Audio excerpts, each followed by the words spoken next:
could be anywhere doing a lot of different things, but you chose to be here. Some shows don't need a celebrity narrator to introduce the show, but this show does. In a world filled with endless opportunities, why would two men who have built 13 multi-million-dollar businesses altruistically invest 5 hours per day to teach you the best practice business systems and moves that you can use? Because they believe in you, and they have a lot of time on their hands. They started from the bottom, now they're here. It's the Thrivetime show starring the former U.S. Small Business Administration's Entrepreneur of the Year, Clay Clark, and the entrepreneur trapped inside an optometrist's body, Dr. Robert Zillner. 2 men, 8 kids, co-created by 2 different women, 13 multi-million-dollar businesses. We started from the bottom, now we're here.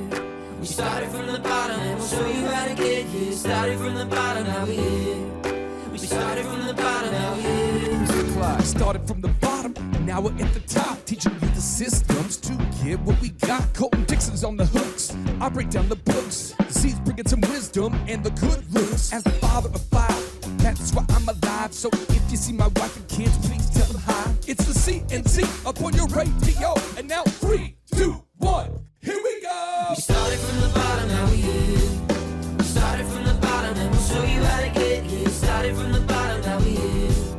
We started from the bottom, now we're here. We started from the bottom, now we're here. We started from the bottom, and we'll show you how to get here. Started from the bottom, now we're here. So I'm a libertarian. So I like it when people wear what they want to wear to church. You want to dress formal? Great. You want to dress not formal? Maybe I think you should dress a certain way. Maybe you think I should. But the point is, I'm just like, I like it when the government is not around. Even Mike Mazie coming here, my daughter's on the campaign, and I'm like, I've heard about you people in the government. So the great irony that God somehow put upon my life is somehow I'm on the stage with America's political leaders.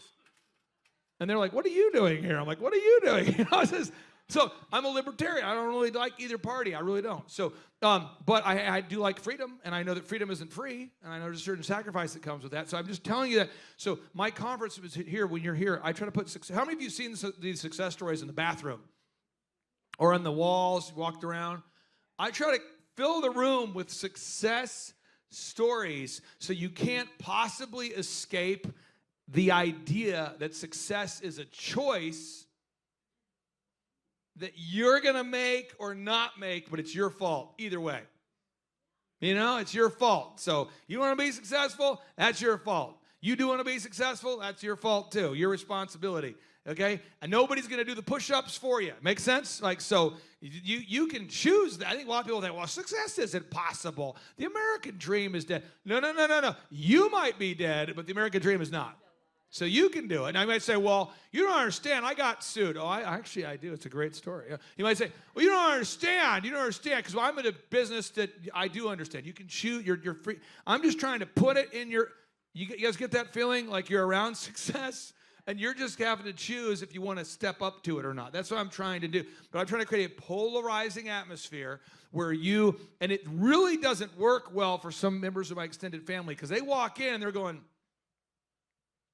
I feel like it's my fault that I'm not successful. They don't say that, but you feel it. They hate coming in the Thunderdome of entrepreneurship because they have reasons why they're not successful. And I'm going to give you the reasons, and then we'll go back to ZDBs. They'll say, well, I'm too old. They'll say this to you. And you're like, you're 40. I'm too old. Stop it. What were you, if you were born in 1800s? Are you worried about dying of scurvy? What's wrong with you? Right? And then they go, well, no, I'm too young. Too young. Like, what do you mean? You're 23? Eliza, are you here? Eliza. Come back up here. You continue to be 23. It's great. Okay. They say I'm too young. I started DJ Connection when I was 15, blew it up before I was 25, So, they say too young, too old. They say I'm a woman. You don't understand. I'm a woman. I'm a woman-owned business, and that's the problem. It's the women. People don't get respect in the world because women. This problem is sexist, right? Then I got a lot of clients I work with who happen to not be white, right? And they're doing great. But then there's other people. I was in Amarillo speaking at a church, and a guy puts his hand up.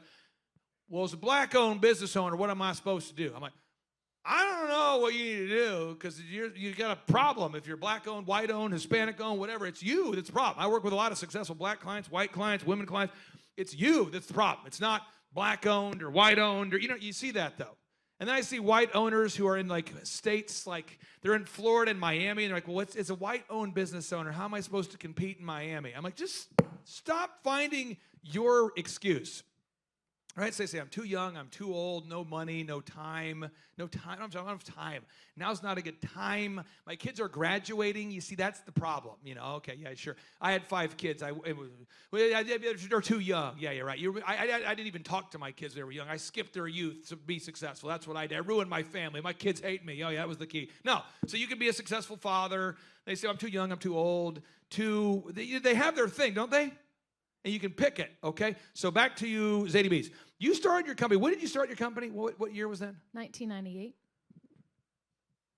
Was that a good time to start a business as a woman in America? It was kind of rare at that time. Yeah. Yeah, it was kind of rare. It was kind of unusual. You're a woman-owned business. There's probably certain benefits to that, also certain drawbacks. What's the benefit of being a woman-owned business? Well, that's a really good question. I don't know. I'm very driven, and I'm kind of have that. I think to be a business owner, whether you're a woman or a man, you have to have drive, and you have to have that. You just have to have drive because I when I started, it was very uncommon in my area for anyone to. Lady to own a business, and I started doing conventions, going to women's conferences. I started doing trunk shows, and within the first year, the second year that I started doing trunk shows, 3 or 4 women popping up. Well, I was young and immature, and I shared all my trade secrets, and next thing you know, here they all come popping up behind me. So, and it was a kind of a dog-eat-dog kind of situation, but they saw what I was doing, and they said, okay, this is a cool idea. We're going to do this. So I started traveling, and I traveled for many years, pulled a truck and trailer with my little mom, and we hauled and loaded and unloaded clothes, and it was pretty wild because we drove all over the Southeast. We even drove out west several times, but it was just a grind. It was really, really hard. In 2013, I was going to these conferences, and all these booths were popping up with women with the same exact clothes. I mean, everybody was selling the same thing. So all of a sudden, I decided, you know what? I've got to set myself apart, and that's when I decided to start creating and designing my own. And I just started researching. I started calling, just like you tell. I called all over New York, called all kinds of people, called everywhere, trying to find somebody that would create my designs for me. Now, I'll say this, too, as a woman-owned business, I'll give you facts. These are facts. Look it up. Don't believe me. The majority of purchases in America are made by women. I think we know that. Do we know that, right? No matter what consumer study you look at, the vast majority of purchases are made by women, right? It's a real thing. But I also have a client I've worked with for a long time that does retail, and he's a man. He sells to women primarily. And I said, well, how do you do it? He said, well, I've been married for a while, and I've discovered I have no idea what my wife wants, ever. So I ask. So I ask, what do you like? What do you not like? And so I have like a very curious mind to try to stay married and to also learn my customers. And because I'm curious, that translates into my products, and it works, But you could also say, as a woman-owned, maybe it's more intuitive. But there's a reason why it couldn't. You could make an excuse as to why it wouldn't succeed. Now, you're in Canada, don't you know, where your prime minister is awesome because he's dating Katy Perry, which is great. Because Katy Perry's awesome, and Trudeau's awesome. I'm surprised that Trudeau would date a woman, but we continue. So, what is it a great time to be a Canadian business owner? Don't you know? Well, they decided to kick him out, and they replaced him. They replaced him with a failed central banker from the UK, as if that. They replaced Trudeau? Oh yeah. Come on. Oh yeah. Yeah, with a failed central banker. Mark, he's great. If you like what assisted suicide, what a great guy. Well, now we're not even lying about the bankers being in charge. It's full front and center. You're also the LGBTQ+++, whatever that is, head capital of the world now. That's a good thing, right? They added like 4 new letters the other day. And the taxation is incredible, don't you know? Isn't it great? Can't the taxes up there? That's maybe a little bit misunderstood. Like our corporate rate's actually lower. Educate us. We feel like it's too much. Yeah, for an employee, you're going to get screwed pretty much anywhere in Canada. But for a business owner, we can get people down to about 11%. So that's pretty good.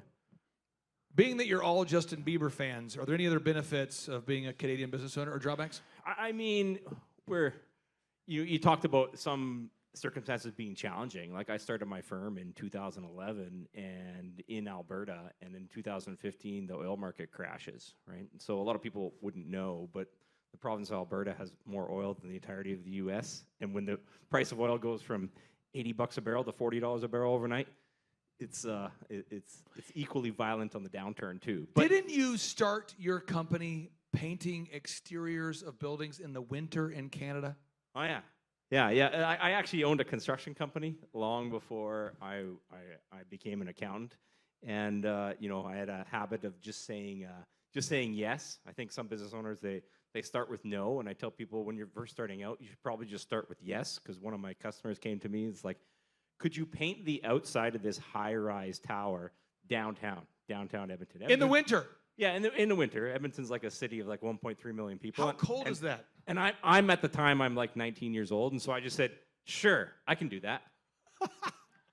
How cold is it? And then I had to go out and figure out how to do it. How cold is it?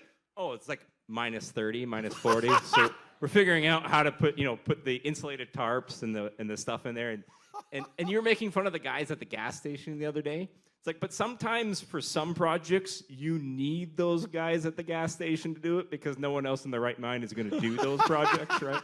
So sometimes you got to find those people, right? So I'm just saying, I want you to write this down somewhere, okay? I'll get on page 5 here, okay? It's not about resources, it's about resourcefulness. Going back to Tavis. So Tavis, you guys have grown your company, it's going great. Then we'll go to Eliza. You got this, doors, windows, you're doing it. You're doing it. And some things I want to say about you publicly. Andrew says, man, if Tavis says he'll do something, he does it. And so there's a lot of things that go behind that, but if you're a coaching client of mine, I follow up relentlessly. And it's to the point where it's probably, if you were in the meetings, you'd be very uncomfortable watching how I do it. But I'm going, well, I'm just going to pick on Thomas as an example. If Thomas was a client, and let's say that Andrew was coaching with you, I would go, why aren't they growing?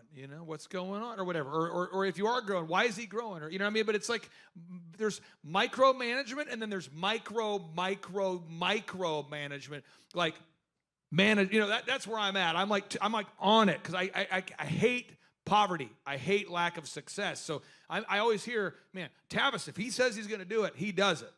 So because you could make excuses. A lot of guys come to these conferences and they go, I'm a contractor and I'm, there's so many competitors, I can't compete, foreign labor, blah, blah, blah. But you do it. What is the mindset that you have? Really, it's just to get it done because at the end of the day, it's all about, one, my employees and my customers. So every day trying to make sure that they have jobs. And at the same day, the only way that we all have jobs is that we're wowing our customers. So from the beginning to the end, there's an entire experience we've tried building around versus just coming in, installing some windows, and we're done. So from beginning to end, we're touching base with them. Now, I'm going to go to Eliza here. Eliza, you're young, and this is why I hear with young folks and old folks. I see a lot of people I work with who are old folks. How old's old? I don't know. If you're like in your late 90s, you're probably an old folk. I don't know. Maybe, but people will tell me, they'll say, Clay, and I'll go to Bob Healy's example, Grill Blazer. Bob, he started Grill Blazer. He came with a quasi-functional prototype. Sean, will you go to YouTube and type in Grill Blazer reviews and find some reviews from the first conference he came to? So Bob comes to this and he goes, I want to sell this flamethrower. When you click it, it goes.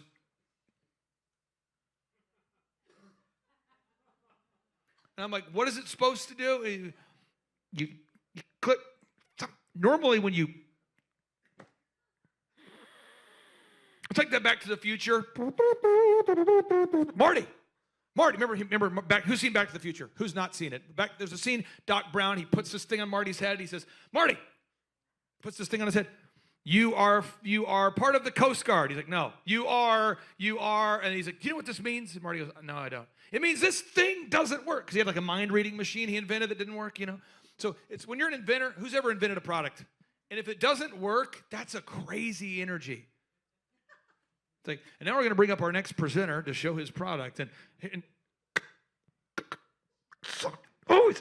So this is the product. Did you find the video shown on YouTube? You find it on YouTube? YouTube.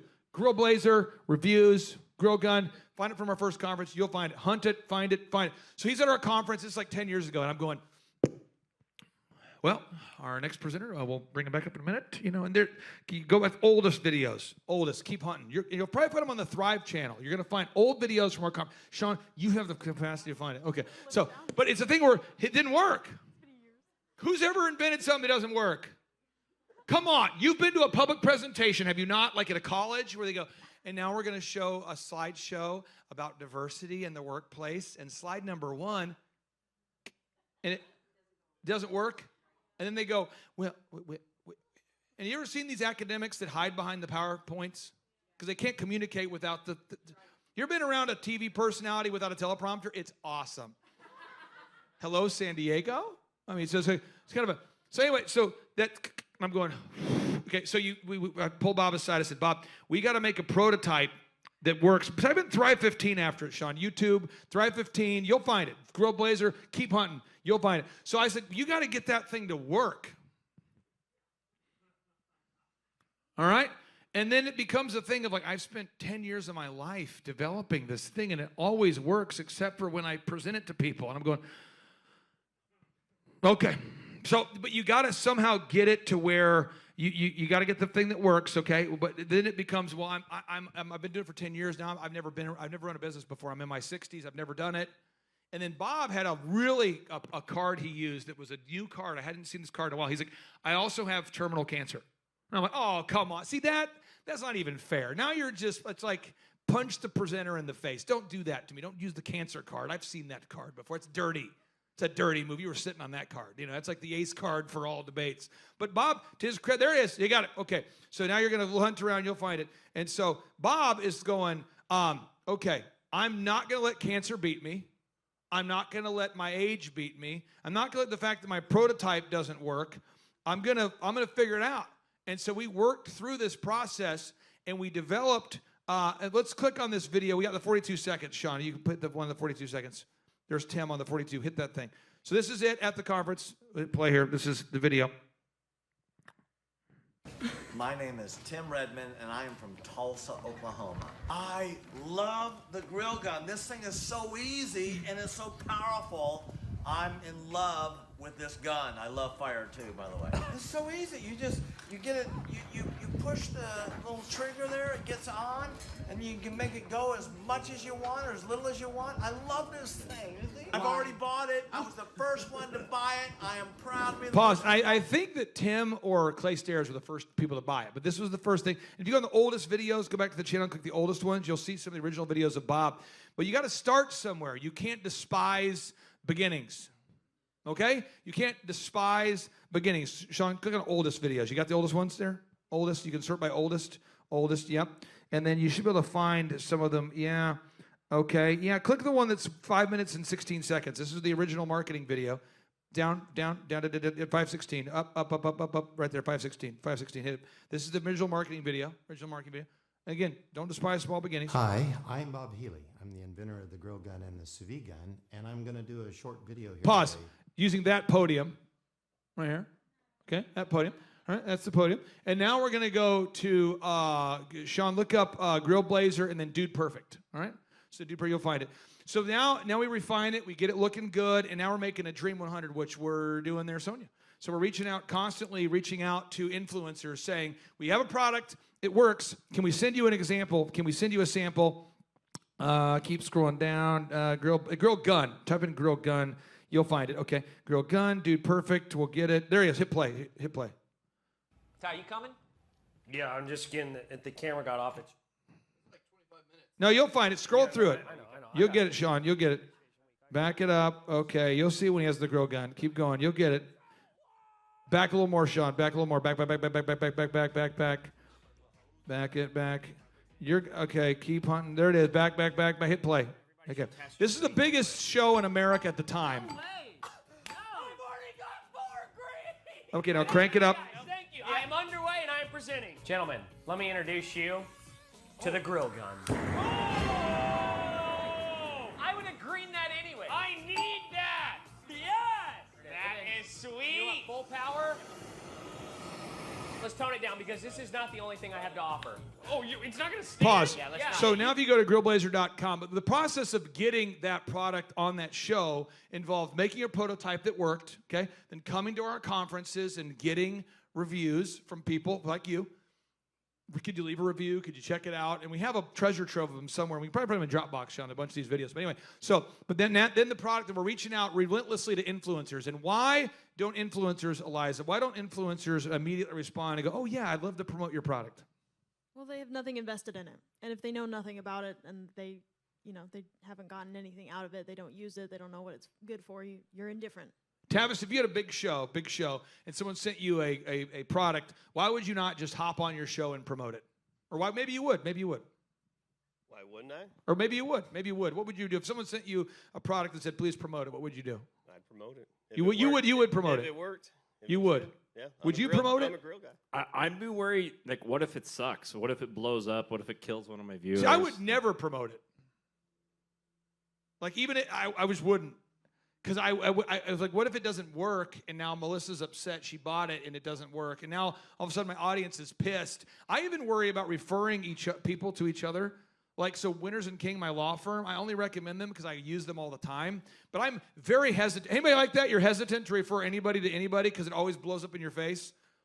Like people go, Clay, you're gravel guy, great guy. Who is he? And if I go, I don't want you to call my gravel guy. Why? Because if you call my gravel guy and you're not happy, now I have to mediate it and I don't make a commission. You know what I'm saying? So anybody like that, you're a little bit leery? So we had to figure out with Bob, like, how can we incentivize influencers to want to promote it? Does that make sense? So we had to figure out a commission code and a promo code and a link. And Avery, I'm going to bring you up here real quick. Can I bring you up here? Avery, she produces or is one of the producers of the Flyover Conservatives podcast, okay? There's Avery. Yeah, they have a great show. And let's get her on the mic real quick. So Avery, you probably get someone that pitches a product to you once a month or maybe once a day or some interval. And when they reach out to you to promote a product, why don't you just by default say, sure, let's get you on the show and let's promote the heck out of it for no benefit to us? Yeah. We have a lot of medical, like, hey, we have a great supplement or something. We're like, we're not going to promote it unless we've used it. Like, it's hard to tell you, like, hey, this is going to change your life if it hasn't changed your life as you're pitching it. So we always make sure that we like it first. We try it. Does it have a benefit? Like the grill gun, like, does it actually work? And then we can actually like share that energy with our audience. But because you guys have a big show, yeah, and Sonia over here has a great product, what would, and I'm not trying to force this interaction, but if Sonia said, hey, we have great women's clothes and we think we should pitch it on your show, what would be the filter process that you would go through to decide whether to promote a clothing line of some kind?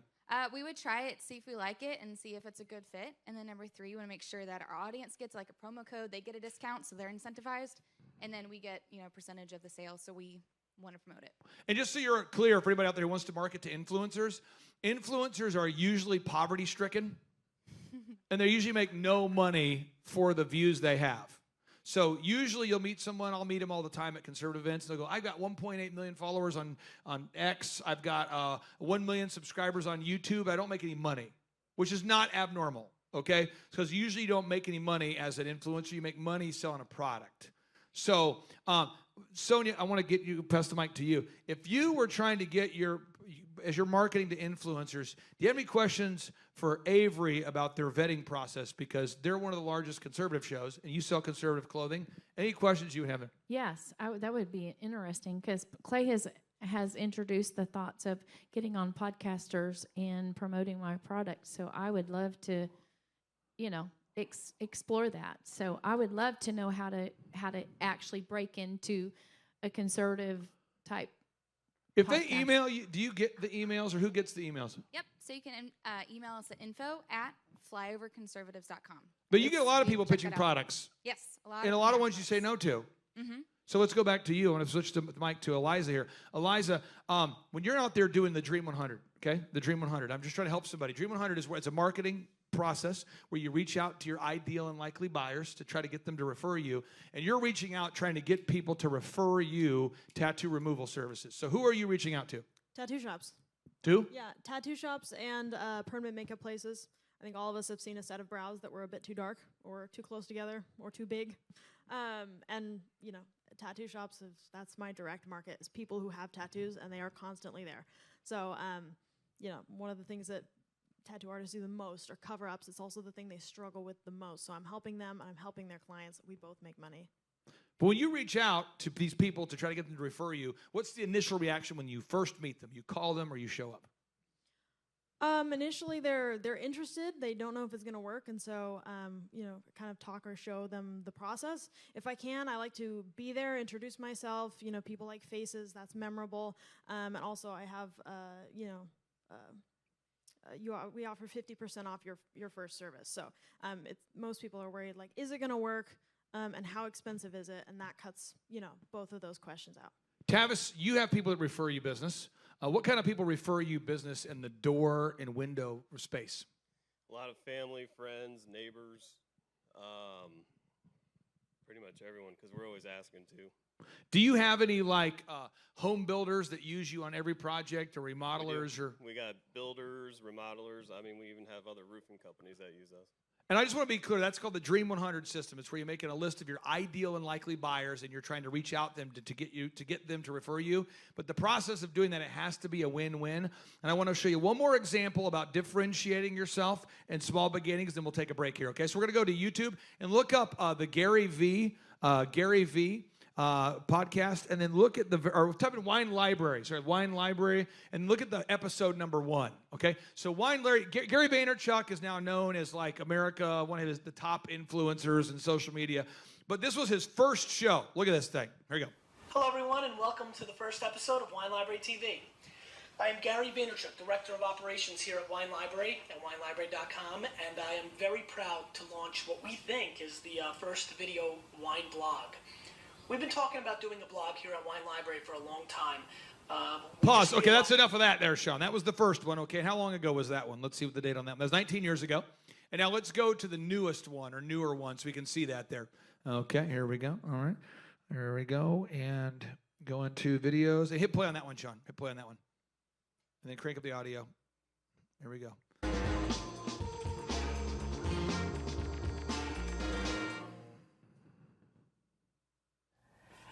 And welcome to Wine Library TV. I am your host, Gary Vaynerchuk. And this, my friends, is... Pause. Now go type in Gary Vaynerchuk on YouTube, okay? And some of you might like his style, some of you might not, but I'm just trying to show you the evolution of this guy's broadcast and podcast. So he started out doing a show talking about wine and buying wine to start an online wine retail business, okay? His mom and dad owned a liquor store. He had a vision he could sell wine online, so he started the Wine Library Show. Episode 1, not so awesome. It got better over time. Now this is what he does now. So this is his typical videos here. Let's click play on it. Gary V content will come out tomorrow. 412. Tomorrow, my personal brand will post 412 social media posts across 10 platforms and 81 different handles. At Gary V the Garage Sailor, at Gary V Wine, at Gary V Jet. Pause. Anyway, so it's like an evolution. So you can't despise small beginnings. You have to start somewhere. Josh, can we show one of your first videos there? Yeah, if you just pull up Spurl CPA. So, like, you don't have to be a social media guy to do this. Like, you can be an accountant and just click on videos. This is the one where you're nude running through the woods, the first one? That's not that one. Oh, that's right. Scroll go to the very, very first one. Like, you scroll, go back up. The first one's, you searched it by oldest there. So, top left, there you go. This is the very first one. And it's so bad. We had no idea what we were doing. And... Wait till you see the... I find it to be compelling.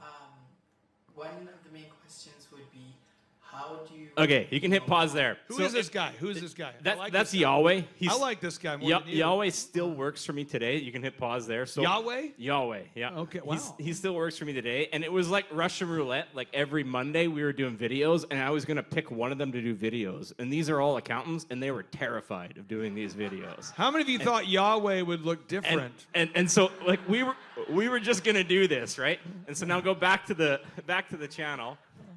The charismatic Christians got that. Okay. And pick like the second, not the very, pick that one there. You know, for the people saw some charts now, out there that are going around. Now we've gotten a little better at the process, right? But the key part is like people see that and you can just go back to the channel, and there'll be one very important statistic that people don't want to see. Like, scroll right up to the top. Like, how did we do that? How did I get better at making the videos? I made 748 of them over, I don't know, 7 or 8 years, right? And even like the posts, like you could go to like the Instagram channel, like go to. And one thing I'll say just real quick with his business isn't designed to be a mass appeal. He works primarily with business owners.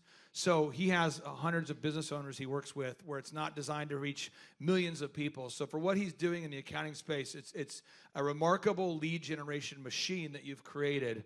So it's not like designed to be a mass marketed show where there's like 1 million views talking about cat videos or something. Okay, keep going. Yeah, and like scroll up on the Instagram there. Like we have 41,000 followers. For perspective, like the largest accounting firm in Canada is Deloitte. They have about 20,000 followers, and people want to do that, but it's like, how did I do it? Well, we posted 3,354 times. You should post again. We will. Okay. We will post today automated without, because of a system and process. Now, real quick, I want to just bring this up, and then we'll take a quick break here. Does everybody feel good about standing out in the cluttered marketplace? Do we all feel good about that? Because ZDB's great brand. If you're looking for conservative clothing, great people, made in America products, ZDB's right there. There's Sonia. You can talk to her during the break. She's done it. She's doing it. If you said, I kind of want to get a regrettable tattoo while I'm in Tulsa and then get it removed next year, that's what Eliza does, so you can get that done. We've got that. If you want, if you're looking for siding and doors, Tavis, what markets do you service? What markets are you in there, Tavis? Omaha, Lincoln, and Iowa as well. Okay, and again, everybody's gonna have a different presentation style, different personality, but you got to find a way to stand out. We on the same page? Okay. Josh Spurl said you got to stand out. Okay, and then you want to think through what is your no-brainer. That's where you want to make sure you put that somewhere on box 4. You have to have a no-brainer offer, an offer that's so good that people can't say no to it. So like in my world, at our conferences, most of my clients I work with for 8 years, 9 years, until they sell the company usually, right? And so some of you guys, I've met with you and talked to you about pest inspect. I've talked to you about pest control. We've met. We've had a conversation, right? And I said, I can't work with you in Tulsa because I work with your competitor. We've had that conversation. So that conversation probably cost you time and money to fly to Tulsa. It probably cost me time and money to meet. And at this point, I've not made any money, but hopefully we've benefited each other. You know what I mean? But that relationship might take years to develop. But when I have a client, typically our clients are with us for years and years and years. But the reason why I do a free consultation is the same reason that I do for $1 haircut.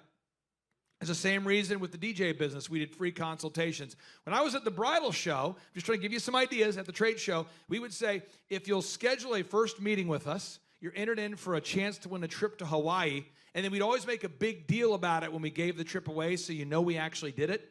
So if you go to rumble.com, Sean, and look for Hawaii, and then Thrivetime show. So for Elephant in the Room to this day, if you become a member, you're entered in for a chance to win a trip to Hawaii. And I do that because people are like, well, the haircut's $1 and I get a chance to win a trip to Hawaii. Why would I not do it? And you say, well, what does that cost me? Let's say we spend $4,000 or $5,000 a year on the trip. Well, one, it's really special for the person who wins, but also, why would you not? You know what I mean? If the haircut's $1 and you have a chance to win a trip to Hawaii, why would you not? I'd rather do that than spend $5,000 a month on AdWords. Does that make sense to you? So it's a bit. So this is the guy who won. His face, he's not a crier, but I almost got him. And if you hit play, this is his reaction to it. I just want you to see, you have to have a no-brainer, okay? And you got to stand out in the marketplace. How are you going to? Everybody here can do that. If you're a home builder, home remodel, here we go. Hit back it up a little bit. Trip to Hawaii. Oh, here we go. He thinks he won a TV, by the way. I'm Carly. Nice to meet you. Go ahead and call. We called him and said, come on by to get your TV. TV, here he goes. He's never been here before. Very big. This is Brian. You have won a TV and a dream vacation to Hawaii. We got him. Pause. Women, this is man code. He's about ready to have an emotional moment. He's like, he's looking for a shed or a tree or something to go behind to cry. Now let's go to this year's winner. We have one more, Sean. So I'm just trying to help you guys. Go back. We have one more. Back there. Should be one more. There you go. This is the one we just gave away a month ago, I think. Same guy, great guy. He thinks he won a TV. Doesn't know he won a trip to Hawaii. Okay, let's hit play. I'm just trying to help you. You got to have a no-brainer. Everybody got that in your idea? You got that in your mind? Here we go. Hi, are you Michael? I am. Hi, let's get you your TV. Come on in. Oh, yeah. TV. This guy. Go right through here. Here he Got comes. it right over here. Right over here. Right in the TV area.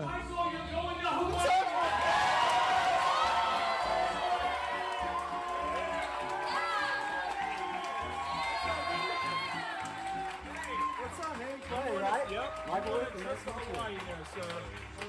All right. Yeah. Come on up here real quick here, sir. Yeah. Here we go. Congratulations, brother. This is a member. Who knows this guy?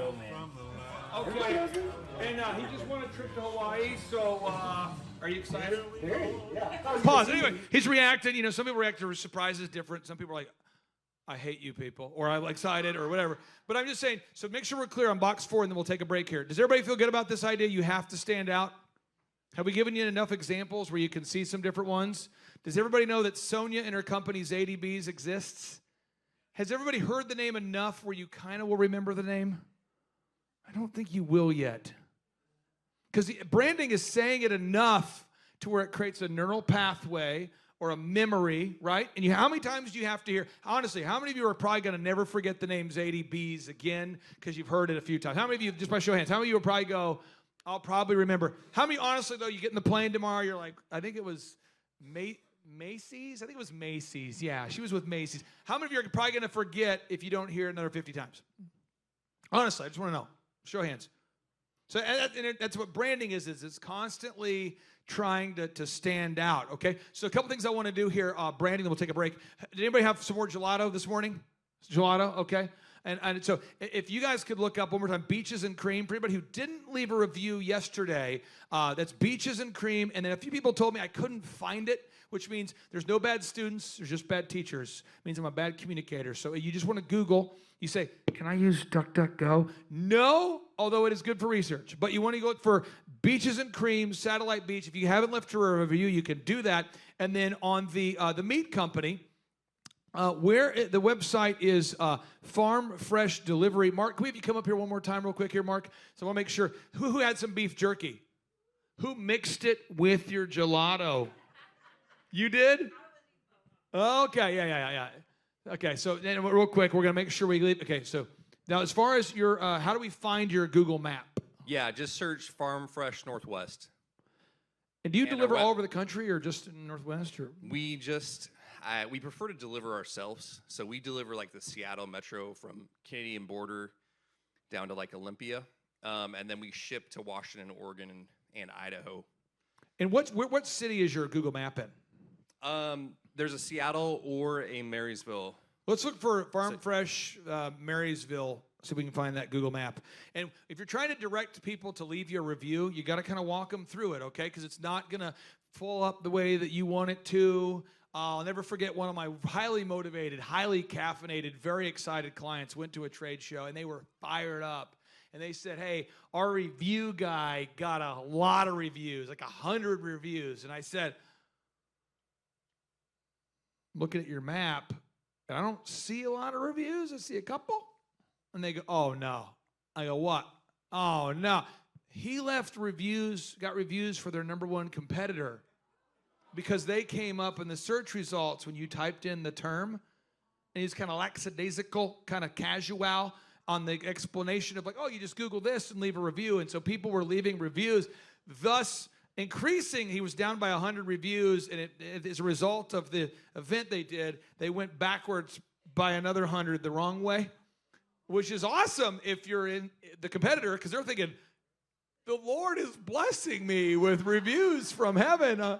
Okay, all that Yahweh talk. Okay, so we're going to go ahead and take a break here. We'll be back. It's 9:23. We'll come back here at 9:45. But please meet all the presenters. Great job, Flyover Conservatives. Great job, Avery. Let's hear it for Eliza, Tavis, the whole team. Mark, thank you guys. And please leave them a review. Leave them a review. Leave them an objective review. Leave them an objective review. And then, Mark, I'm going to keep you up here. But that Clay Clark, man, he is one character. It's a good word for him, character. Yeah, that is it. Good, driven, smart. And I've never met a guy who was so hyper all the time. He's doing so much good. And then I met his mother, and she just says, she just lets him be Clay Clark. I mean, so he's endorsed by his mother, and he's doing magnificent work. So it was great meeting you out there and all the people that he surrounds himself with. Clay Clark starts his days at 5 o'clock in the morning. Oh, it's incredible. Yeah, he's a machine. He's a machine. Yeah. But I have problems with my company starting at 9 o'clock. Yes, hundreds of people showing up at 5 a.m. in Tulsa, Oklahoma. Man, he's a leader of a leader. He's a fantastic young man. Oh, he is. He is.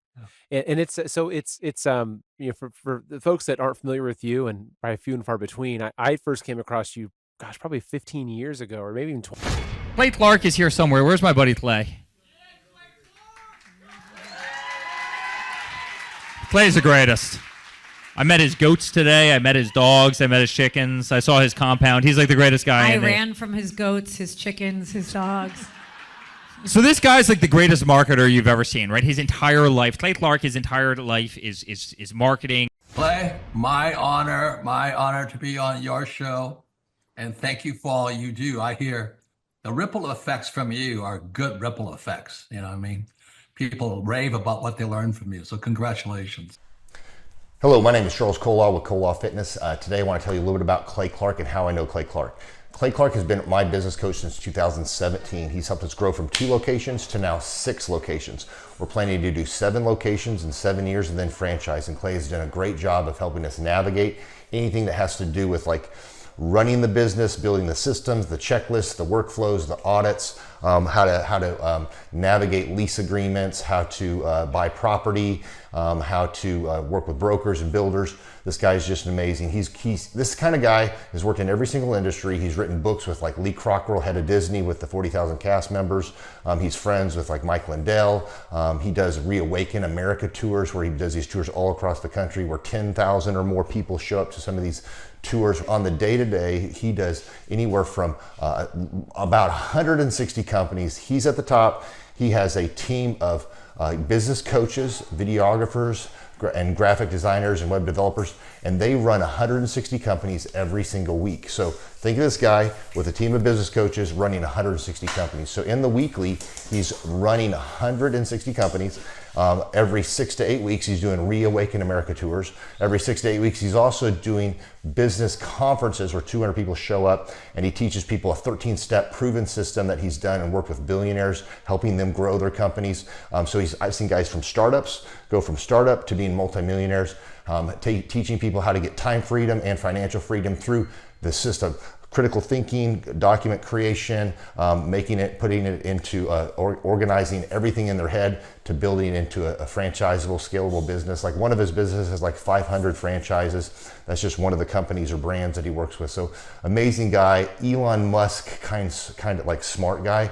He kind of comes off sometimes as socially awkward, but he's so brilliant, and he's taught me so much. When I say that, like Clay is like, he doesn't care what people think when you're talking to him. He cares about where you're going in your life and where he can get you to go.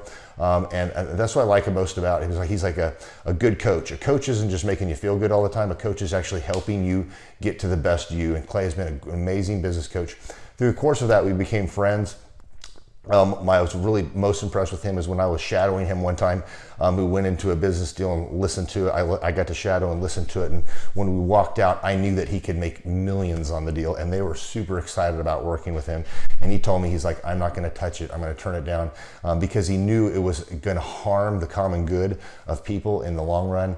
And the guy's integrity just really wowed me. It brought tears to my eyes to see that this guy, his highest desire was to do what's right.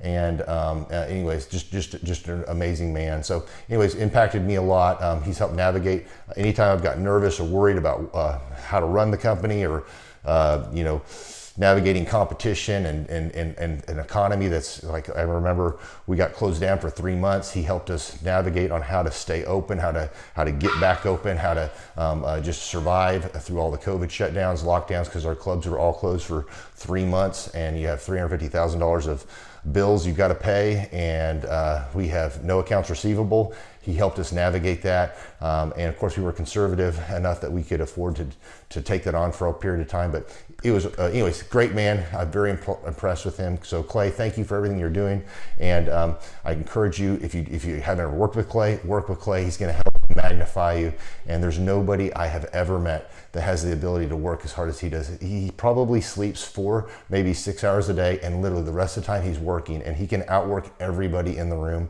every single day, and he loves it. So anyways, this is Charles Kola with Kola Fitness. Thank you, Clay, and anybody out there that's wanting to work with Clay, it's a great opportunity to ever work with him. So you guys have a blessed one. This is Charles Kola. We'll see you guys. Bye-bye. The Thrivetime Show, 2-day interactive business workshops, are the highest and most reviewed business workshops on the planet. You can learn the proven 13-point business systems that Dr. Zellner and I have used over and over to start and grow successful companies. I mean, we get into the specific steps on what you need to do to optimize your website. We're going to teach you how to fix your conversion rate. We're going to teach you how to do a social media marketing campaign that works. How do you raise capital? How do you get a small business loan? We teach you everything you need to know here during a 2-day, 15-hour workshop. It's all here for you. You work every day in your business, but for 2 days you can escape and work on your business and build these proven systems, so now you can have a successful company that will produce both the time freedom and the financial freedom that you deserve. You're going to leave energized, motivated, but you're also going to leave empowered. The reason why I've built these workshops is because as an entrepreneur, I always wish that I had this. And because there wasn't anything like this, I would go to these motivational seminars, no money down, real estate, Ponzi scheme, get motivated seminars, and they would never teach me anything. It was like you went there and you paid for the big chocolate Easter bunny, but inside of it, it was a hollow nothingness. And I wanted the knowledge, and they're like, oh, but we'll teach you the knowledge after our next workshop.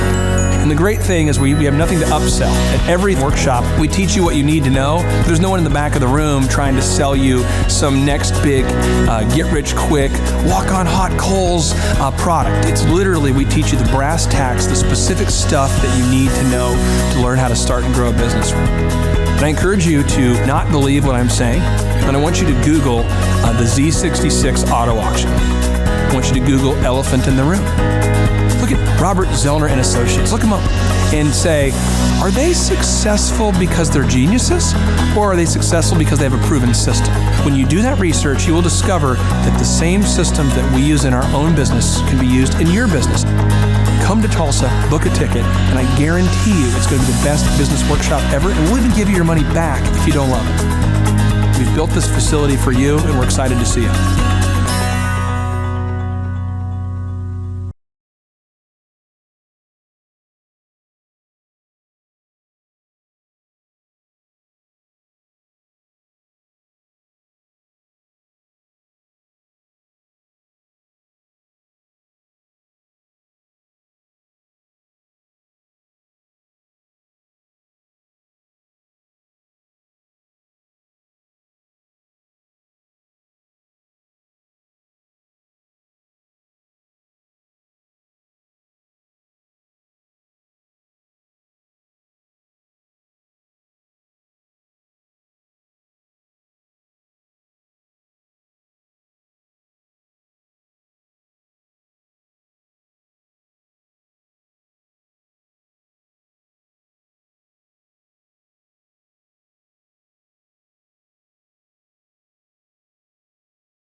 Awesome.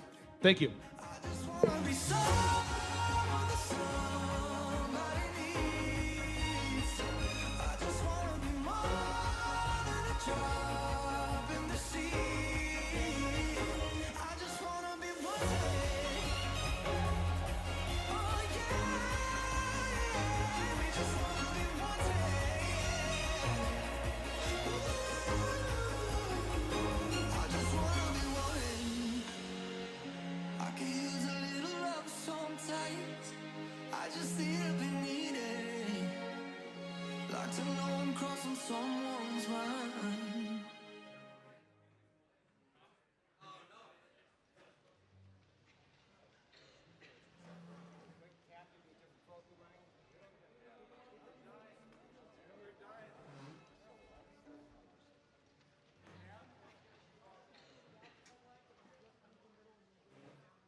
Just lost the feeling that I had today. Do all these good times come and go away? Tell me something that I could save. Sometimes I just want to walk away, and I begin to understand ships can sink or rise, but I'm standing here tonight, and I'm knocking on your door. I'll be anything you like, if you can tell me what I'm here for. Do we go on and on and on and on? Do we go on and on and on? I just asked some questions that I've never had. Just who we are fade out like a photograph. 'Cause if I could, I'd do it all again. The good times, bad times, sink or swim. Yeah, I finally realized ships can sink and rise, but I'm standing here tonight, and I'm knocking on your door. I'll be anything you like, if you can tell me what I'm here for.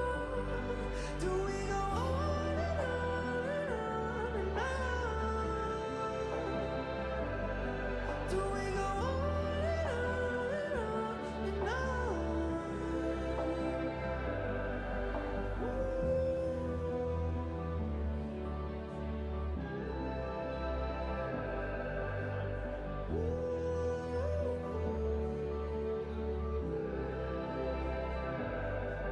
But I'm standing here tonight, and I'm knocking on your door.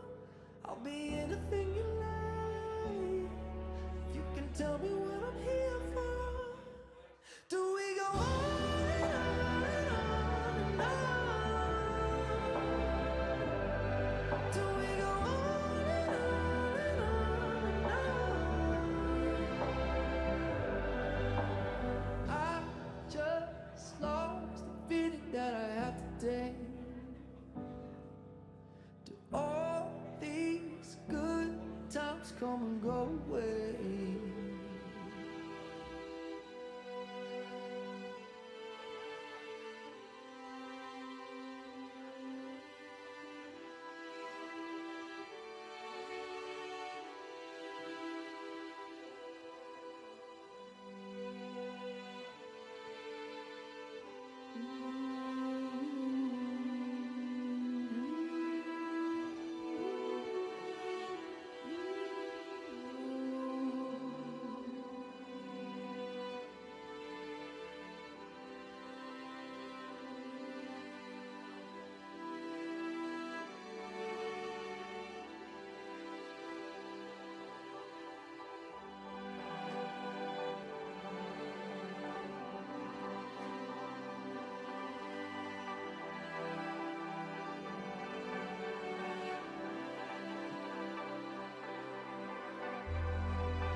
They say the whole lot is watered down, and this town lost its faith.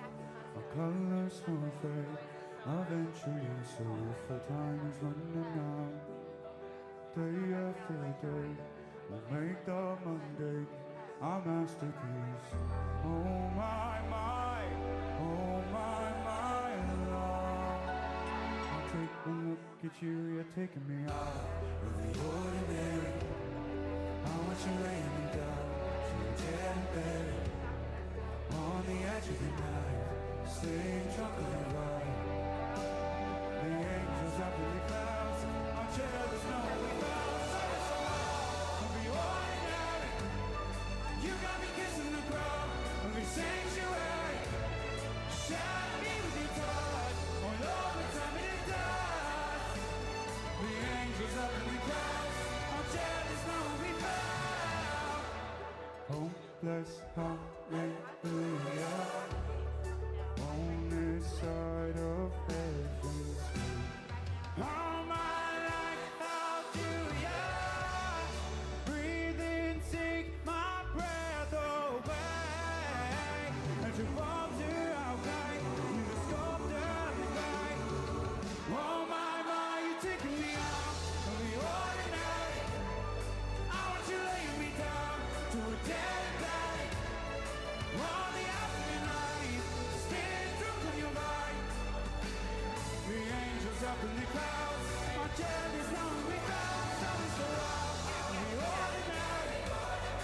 You got me kissing the ground in the sanctuary.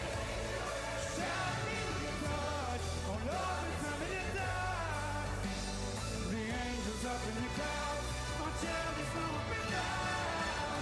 Tell me so heavenly, higher than ecstasy, heavy on next to me. Oh my, until I saw your light, I know you had to touch to find something so out of the ordinary. I want you laying me down to a dead end, on the edge of your knife, staying drunk in your vine. The angels up in the clouds, our chair there's no one we found. Tell me so out of the ordinary. You got me kissing the ground in your sanctuary. Shatter me with your touch, all over time in the dark. The angels up in the clouds, our chair there's no one we found. Thank you to the Brits, thank you to James Blunt, thank you to the Audi Orchestra and choir, thank you to my beautiful wife, thank you guys. We'll see you next time, okay?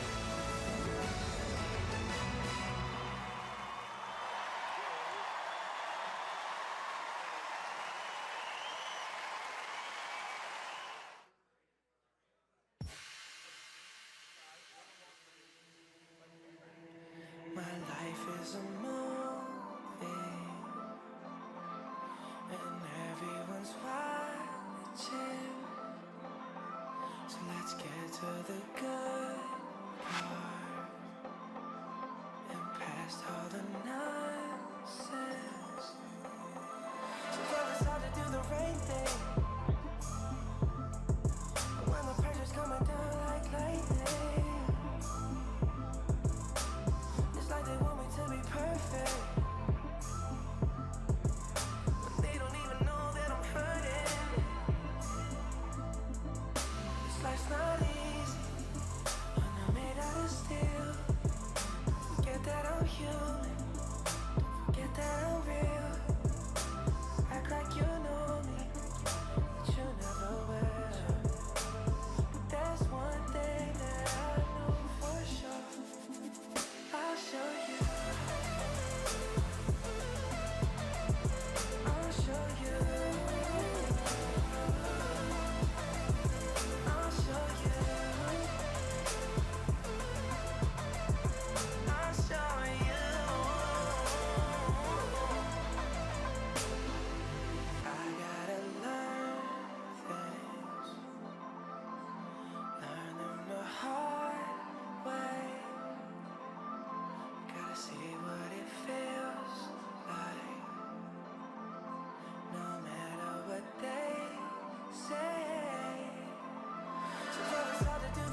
day.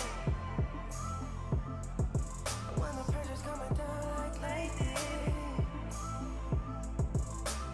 it's like they want me to be perfect, but they don't even know that I'm hurting. Life's not easy, I'm not made out of steel. Don't forget that I'm human, don't forget that I'm real. Act like you know me, but you never will. But there's one thing that I know for sure, I'll show you, I'll show you, I'll show you, I'll show you. This life's not easy, I'm not made out of steel. Don't forget that I'm human, don't forget that I'm real. Act like you know me, but you never will. But there's one thing that I know for sure, I'll show you, I'll show you.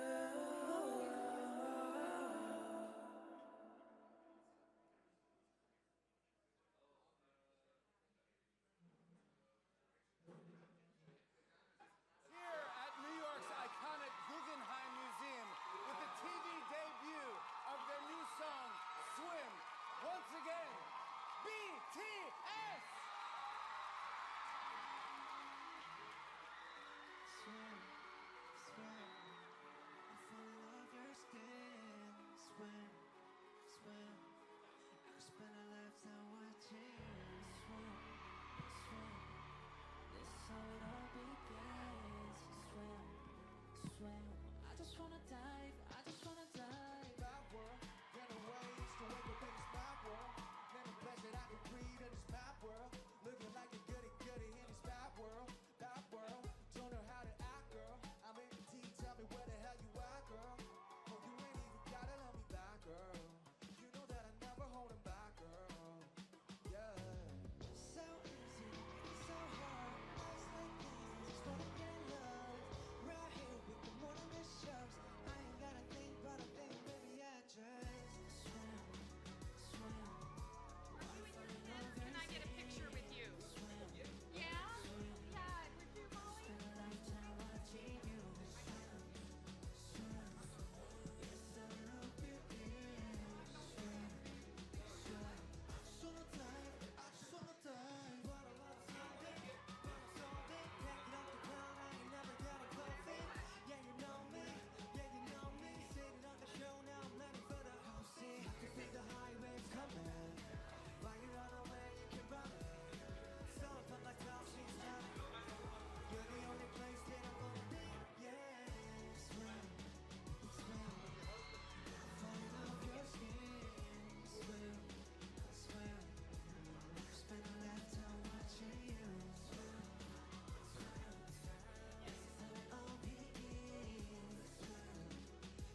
simple, but you'd rather make it hard. Loving you is like a battle, and we both end up with scars. Tell me who I have to be to get some reciprocity.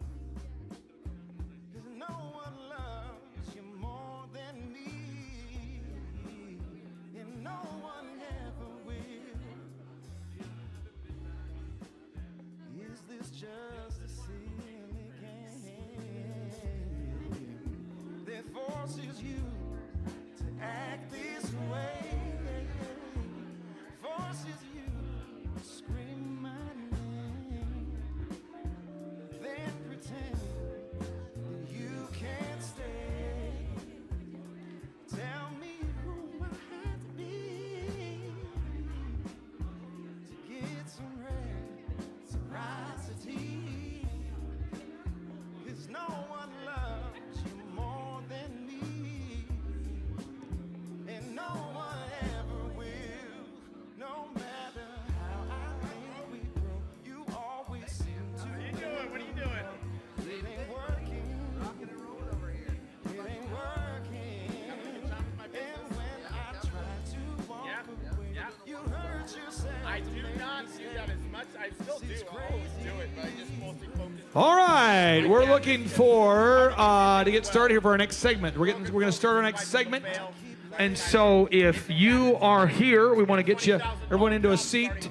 Sean will have you kill the music here. We're going to go ahead and start with our next session, and we'll provide some time for everybody to gather. We're going to start our next session here, so we'll kill the music. We're working through. If you're watching online, you're going, what have I stumbled upon? What this is it's a business growth conference. But on a bigger level, a business is just a vehicle to help you hit your financial goals. The business in and of itself is not the goal. Hopefully that is abundantly clear over the weekend. Maybe I'll do a better job of communicating that idea. But we're going to bring up different entrepreneurs and let you hear their stories. And maybe you'll see this. The business is an important part, but it is a vehicle. And I'll just give you an example. One of the people that I work with happens to be a professional athlete.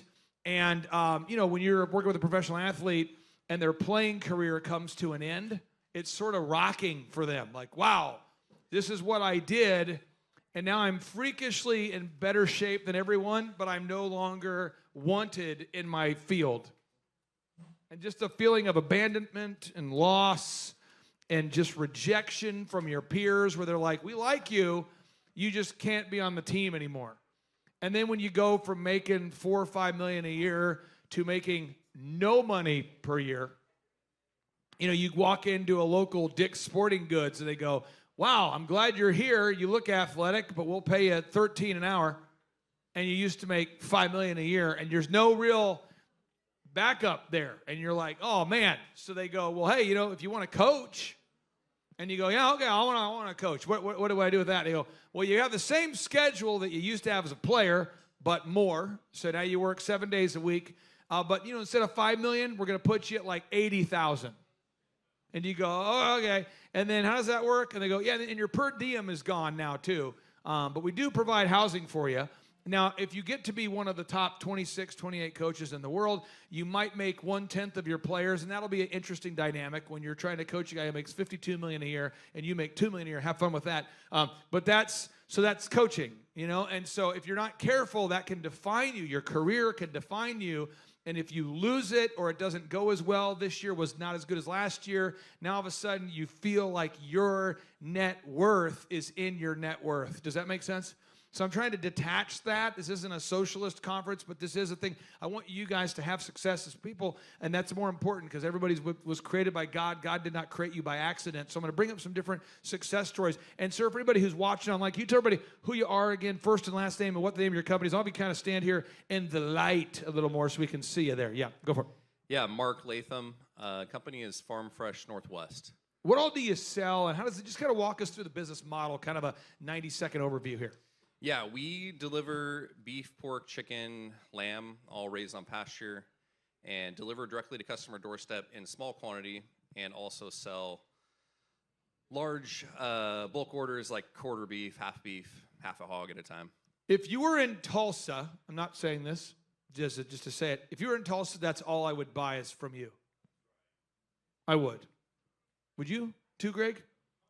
And Greg, because for some reason you're channeling like an inner Southern Baptist energy this morning, come on up here. Since Greg started chain smoking a few days ago, he's got more of a gravelly Barry White kind of energy, but he also says that's right and amen and okay. And then Trisha, can you come up here as well? Trisha's from Florida. She brought some of that weather with her. Thank you. And she brought the gelato. I'm going to bring you guys up here. So how many of you, by show of hands, if you could have local, organic produce and meat delivered to your home, set it and forget it, that's what you would do? Oh, yeah. Can you cue up Barry White, Everlasting Lovers? I can't get enough of your loving. That would be what we need, okay? So how many of you, by show of hands, would do that, though? You would actually... Who wouldn't? Now, what I do, Mark, I'll tell you kind of the troubling thing that I do with my... If you guys want to find me or attack me or criticize me, you'll find me at Reese's every night. There it is. That's where I go. So every day after work, I take my wife. We go on a date, which to me I go to Reese's, okay? And I go to Reese's, and I kind of like going there. You know, I kind of know some of the people. I talk to the meat guy. One guy's really hateful. One guy's really nice. And I look for the nice guy. You know, how you doing? And then I go there. Anybody here kind of, you have like a routine at night? You kind of do your thing, kind of unwind. My wife and I talk about, by the time we get to Reese's, we've solved most of the life's problems, you know. And then I start planning my hot tub rendezvous. I'm like, so can we turn on the hot tub? And then I kind of, but I like Reese's. It's kind of a thing I do. But I would totally deliver my food to direct. How many homes do you deliver to right now? We deliver to about 500 homes a month ourselves, and then we're shipping, 15 to 20 that we ship out. He can ship your meat. He can also ship your pants, but he doesn't ship your pants because he doesn't sell pants. So now, why aren't you in Tulsa? Why aren't you in someone like that? He liked that. That's good. Okay. I was waiting for that one. Okay, so why are you not in Tulsa? Well, it takes about 10 times longer to put a shipping package together as it does a delivery package. So when we deliver in a brown paper grocery bag, which the Seattle people like because they don't like plastic or any waste. Yeah. And then, but also easy for us. And then when we're shipping, we got to get dry ice. We got to get foam to pack the boxes, and then shipping costs are crazy expensive. Why haven't you opened up a location in Tulsa? Like, why do you hang out in Seattle? Well, so our business is focused on local, and I think you should buy from a local rancher wherever you are. So within a few states of yourself, it's kind of my philosophy. But down the road, I think the future of beef in general is going to Wagyu. And so I do have a vision of opening locations across the country, more of a Wagyu specific. But like with what our business is, we're selling the idea that you're buying from a family that you know what you're putting in your body, you know what the animals have eaten. Are you married? I am, yeah. Well, how come we don't just move to Tulsa? Because I want you to open up a location in Tulsa. Because I'm married. FYI, when you send dry ice to rednecks, videos happen. Hear me out. He's gotten funnier since the chain smoking. It's like once he gets a full stoma, it's going to be awesome. Hey, real quick, can you cue up Barry White, please? Okay, and then let me now, real quick, before we do that, though, to get to the top of Google, I want to close this conversation, and I've been plotting this for 2 days. Now, this is what I think about. I saw it in my mind last night, and I'm going, this is going to happen. So if you go to Google and you type in men's haircuts in Tulsa, please feel free to do it on your phone. Assume I'm rigging the system or something. Men's haircuts in Tulsa. And you'll see Elephant in the Room pops up. That's my haircut place. If you scroll down, you say, I don't like that trick. I don't like that. Type in OKC men's haircuts. If you live in Oklahoma City, you don't say Oklahoma City. You say OKC. That's the nomenclature. So OKC men's haircuts. You type that in OKC men's haircuts. There it is. Okay. And you say, what about sponsored? Nobody clicks that. But if you want to pay for it, you can. There we are again. Scroll down. If you type in A new one I'm working on, very competitive, by the way, is Dallas Gyms. Dallas for fitness, so the gym, it's in Dallas. This is a tough one. This is a tough thing. There we go. We just did it. Boom. Okay, so that was 6,000. I remember talking to Charles on the call, and I said, Charles, in order for you to be top, you need 4,000 reviews. Could you imagine being told that? Step one, get 4,000 reviews. I mean, wow. Okay, so I want to kind of close the loop on how to do that because somebody is asking me that, and the internet superhighway kind of goes through Google, so I want to close the loop on that. So how do we do that? To my right is a trade show booth. I set it up so you guys could see what we set up for our company. To my right, it's Elephant in the Room. You can see that. It's our trade show booth. And what we'll do is you walk by the booth, okay, and we'd say, hey, we have a gym, and here are some before and after photos of our clients, you know, and here's a protein bar, and if you could leave us a review about the before and afters, that'd be great. Or another example, I'd install wood flooring. I got a video of the wood flooring we do. If you could leave us a review about the quality of our work, that'd be great. Another example would be, hey, we do haircuts. We could do a demo cut right now, or you could look at another man's mop being chopped, or you could look at some before and afters, but if you could leave us a review, it'd improve my life by 2%, you know? And they go, okay, it would reduce the number of suicidal thoughts I have per minute if you could leave me a review, you know what I mean? Because right there, I'm right in the, whatever you need to say, you just have to get it, you know? It's like, I tend to scream a lot in public and I don't get a review, because if you could leave a review, I won't scream, or whatever you want to say, but you have to get it. Okay, so you get are we on the same page? Okay, and then you have to write content. We talked about V, right? V, someone said V. How do I do V? Let's look up Weimer. Weimer works, great guy, like this guy. He's funny, fun guy. I like him, great guy, like him. If he's watching, Weimer, how you doing? Weimer came to our conference and he thought he was at a Reawaken, and that was awesome. Because it's like, hey man, where's Flynn? You know, like, my pillow, where is he? You know, like, Eric, Trump. Masood is always at a Trump rally. You saw him yesterday. No matter where he is, Masood's at a Trump rally. I love Masood, okay? But this guy thought he was coming to a rally, and then he's like, oh no, this is a business conference. And so I'm like, well, since you're here, get in the conversation. And so he had worked for a pool company. The pool company ceased to exist. They basically were purchased, and they laid everybody off as part of the acquisition. So all of a sudden, he's an unemployed pool guy. And I go, why don't we start a pool company? Which is why I keep asking you about this. I'm just trying to create some creative tension here so we get it. I'm going, you could start a pool company. And he's like, I've never done a pool company. And I'm going, there are mildly retarded people everywhere with pool companies. Do you know? And he's like, what? How many of you have a pool? Come on. How many of you ever met a mildly retarded pool guy? Let me walk you through the pool guy. A lot of these guys, hey, pool guy, I know you clean the pool, and I'm not trying to be difficult, but I noticed that you missed all of it. Oh, and Mr. Clark, they kind of all remind me of kind of like Billy Madison, Adam Sandler kind of people a lot of times. And so they're always wearing like flip-flops in the middle of the day. They might not have showered in a couple days, a lot of these guys. Well, Mr. Clark, what part did you want me to get? All of it! You know, I'm trying to be nice. I need you to clean it. Okay, how would you like me to clean it? With the things you pay. Could you show me, Mr. Clark? Because I want to do it right. Oh. Who's ever done with the pool guy? Yes. Oh, did you want your waterfall to fall? The waterfall? I was not aware that you did not communicate. Did you email me? Who's that with you? Did you email me? Oh, if you could fill out the form and send me a request, my dispatch could send me out next week to fix the waterfall. But right now, I cannot fix the waterfall because I'm here to fix the filter. Bye-bye. Have you seen these people? And then they charge you per call. If you call them, $187 for me to come out to talk to you about what just happened. I'll see you next week. Have you seen these people? So I'm like, Weimer, you got it, baby. You have a sound mind. The fact that you figured out this isn't a Trump rally, that's what it takes. Right? He's real, and Weimer's cool. He's got 5 kids, a lot going on, never started a company before, so look him up. So now what he does is he gets video clips of him cleaning the pool. These are the videos. You see these videos? Got these videos? They're just 15-second videos. You don't need to be great videos. You don't need to have awesome. Are we on the same page? V, everybody got that? You don't need great videos. These are his videos. You see the videos? We got that? Any questions about the videos? Greg, let's go look up, let's type in Tulsa wood floors. Let's look at your Google map. What kind of videos are you throwing up there, Greg?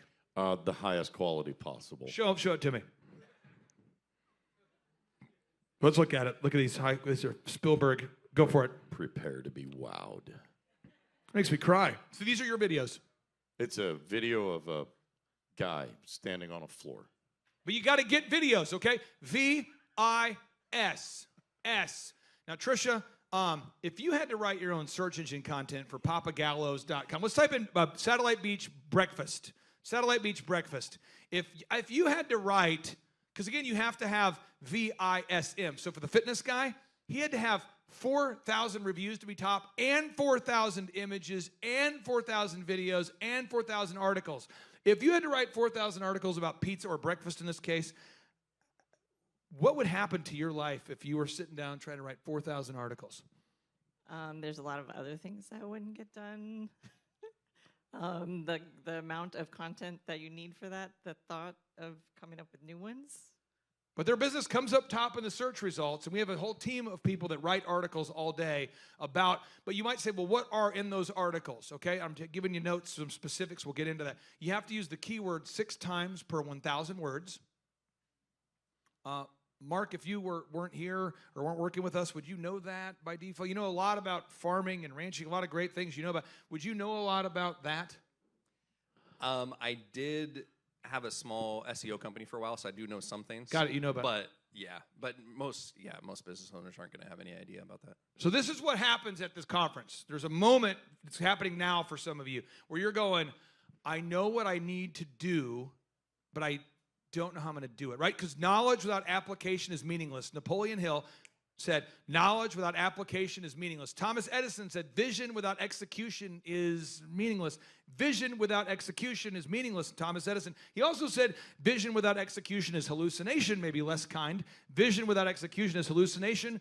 The book of James, who's read that? Be a doer, not a hearer. Proverbs 10:4, the meanest book ever, meanest part of the meanest book ever. That guy had a lot of wives, though. He was an angry person, a lot of wives. Okay. But it says here, Proverbs 10:4 says, God blesses the hand of the diligent, and God punishes the hand of the slacker. Hey, we had too many wives. That's why he's all worked up like that. You know, Ecclesiastes is more of a reflective book for him. But anyway, the point is, don't get a lot of wives. And VISM. You've got to do it. You got to do it. So the question is, videos. Does everybody feel good? Like you can get video clips? Everybody feel good about this? Gelato, breakfast, everybody, wood floors. You got it? Okay. Images. We got that. Everybody knows how to take photos, right? We got that? Okay. S, search engine. This is where 99% of my clients get stuck because they say, I'm going to write my own content. I go, you do that. I write books, and I know the madness. McKenna right now is with me on the book train, so it's kind of fun. She's on the book train, so McKenna gets to see what a 90% baked idea looks like. There's 10% where you're like, did you lose your mind? Maybe, but you're working, writing a book. It's a different thing. Anybody here write things?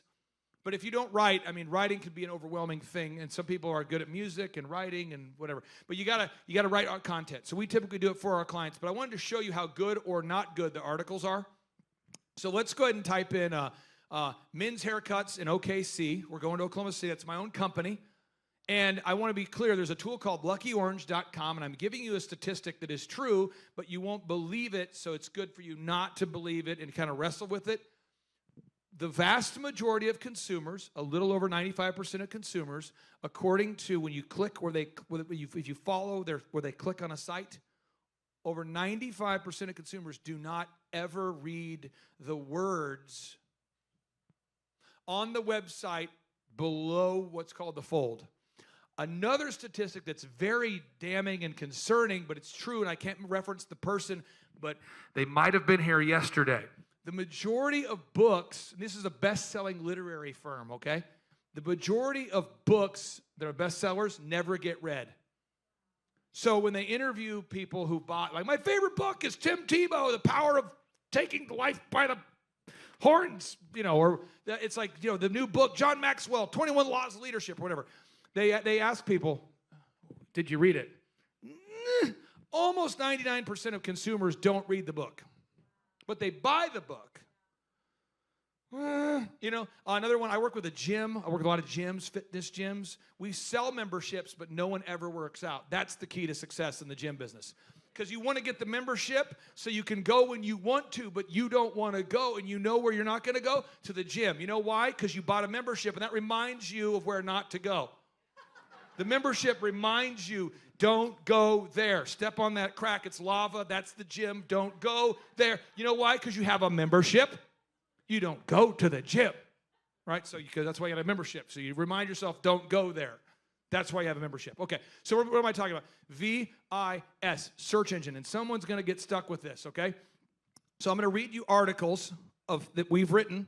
And then, Trisha, I just want to, because we do these articles for you. Well, you had Dave write articles in the beginning when you started with Papa Gallows We did. 9 years ago. Yeah, we did. And then you guys took them and put in all the right words and the key terms and all that kind of stuff. We actually got a catering off of one of the ones that he wrote because somebody scrolled all the way down to the sitemap and found it and read it, and we catered a wedding. We've catered a 50th wedding anniversary, some crazy birthday party for her. She's like locked in with us because of it. So let's do this real quick, Sean. Let's find an OKC Men's Haircuts article. Are we banned from an IP address or something? What's happening here? No. Okay. So OKC Men's Haircuts, and then let's scroll down. Let's find one of our articles, and I'm going to queue up. So, Sean, go back. Go back. Go back. Click back. Okay, I want to find an article. Keep going down. Keep going down.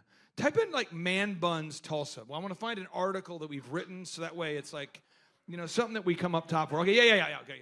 So now, what we're going to do is this is the article, because a client, I don't want you to get in an emotional argument with me later. I want you to deal with the argument now. So I think are we banned somehow off the IP address? Can you click these links? They're not pulling up. Will you click one of them? Okay. I think we're good. You got it pulled up? Okay, you got an article pulled up? You got it pulled up? Can we read it with you? We have it pulled up so we can see it? Yes. Okay, scroll down here. Okay, got it. Okay, so scroll down real quick. This is the article, okay? And then let's give Greg the mic. Cue up Barry White, please. I saw this in a dream last night. Okay, here we go. Oh, it's Barry White? Yeah. Okay, you got Barry White ready? Yep. Yeah. Greg, you ready to read? Okay, crank it up. One more. I've heard people say. Okay, Greg, right here. Read the words, Greg. Crank it up. If you're like me, you've noticed a little more energy, Man Greg. Buns Tulsa, absurd. I don't know about absurd to sweep the nation. If you're looking to join the latest trend, the only place that you should get in contact with this. Pull the music down a little bit. Okay, over the next. elephant in the room. Yeah, the go elephant in the room is the modern, rustic men's lounge, where you'll be able to go take your hairstyle to a whole nother level. More passion, Greg. These professionals take pride in their work, and they want to be able to take pride not only in the way your hair looks, but yourself as well. If you want to take your haircut, we'll hold another level with the phone and get them to call today. Dial 877-2219. Choose to adapt Man Buns Tulsa, not to decide. Come on, Greg, get into it. Necessarily to make, but that's something that you into then. You need to get in touch with the team over the elephant in the room. The elephant in the room is more than just your average haircut facility. Pause. Okay, pause. Stop real quick. I have a teaching moment here. This is good. Okay. So they want to be clear. Okay, if you're a songwriter, you would say to a songwriter, to an aspiring songwriter, if you want to write songs, this is the phrase. This is taught. Ryan Tedder says it best. Ryan Tedder, I went to college with him. He's the top songwriter for the last 20 years. He writes for Taylor Swift and the majority of the far left wing, Lil Nas X, anybody that you probably don't agree with politically, he writes their songs. U2. His name's Ryan Tedder. But he says, don't bore us. Get to the chorus. Because people don't remember the lyrics, they just hear it. Right? So think about it. Most people, that song, Can't Get Enough of Your Love, and you get to the chorus, you're like, can't get enough of your love. That's how we drive our car, isn't it? I know, can't get enough. But the rest of it, we're kind of foggy on the words, are we not? And the song could be about something crazy, and it usually is, but we don't even know. We're like in a hypnotic trance. We get to the chorus, and we're like, Sweet Caroline. When we get to the lyrics, we're like, every night I heard a sound. And all that too, So that's how it works, okay? So it's the same thing with how people consume your web content. They don't read the thing, okay? So go back to the homepage, Sean. They're just going to look at the site and look here. Okay, this is called above the fold. This is profound knowledge you will not get in college. You gotta nail this down, okay? This is above the fold. Let's go back to Mark's website. Mark, what's your website there, sir? NorthwestFarmFresh.com. Oh, there it is. Okay, so we're going there. And people want to buy local from a family. They want to buy food they can trust. Tell us about the logic we have going on here of what we're trying to convey here. Convey of our message here. Yeah, like why have we chosen to put that on the homepage? Let's go back to the homepage, Sean. Homepage. Going back to the homepage. Feeling the flow. Is this the right website? Well, we have two. Oh, okay. You go to northwestfarmfresh.com. Okay. Go there. Okay. Northwestfarmfresh.com. I want to go there real quick. Okay. And then we're going to go to Greg's website. We'll go to Trish's, and then we'll take a break and introduce our next speaker. Okay. Go for it. Yep. Yeah, we're just trying to portray the key points of our business so that pasture-raised meat is from our family and we deliver to you. So just a short, simple message.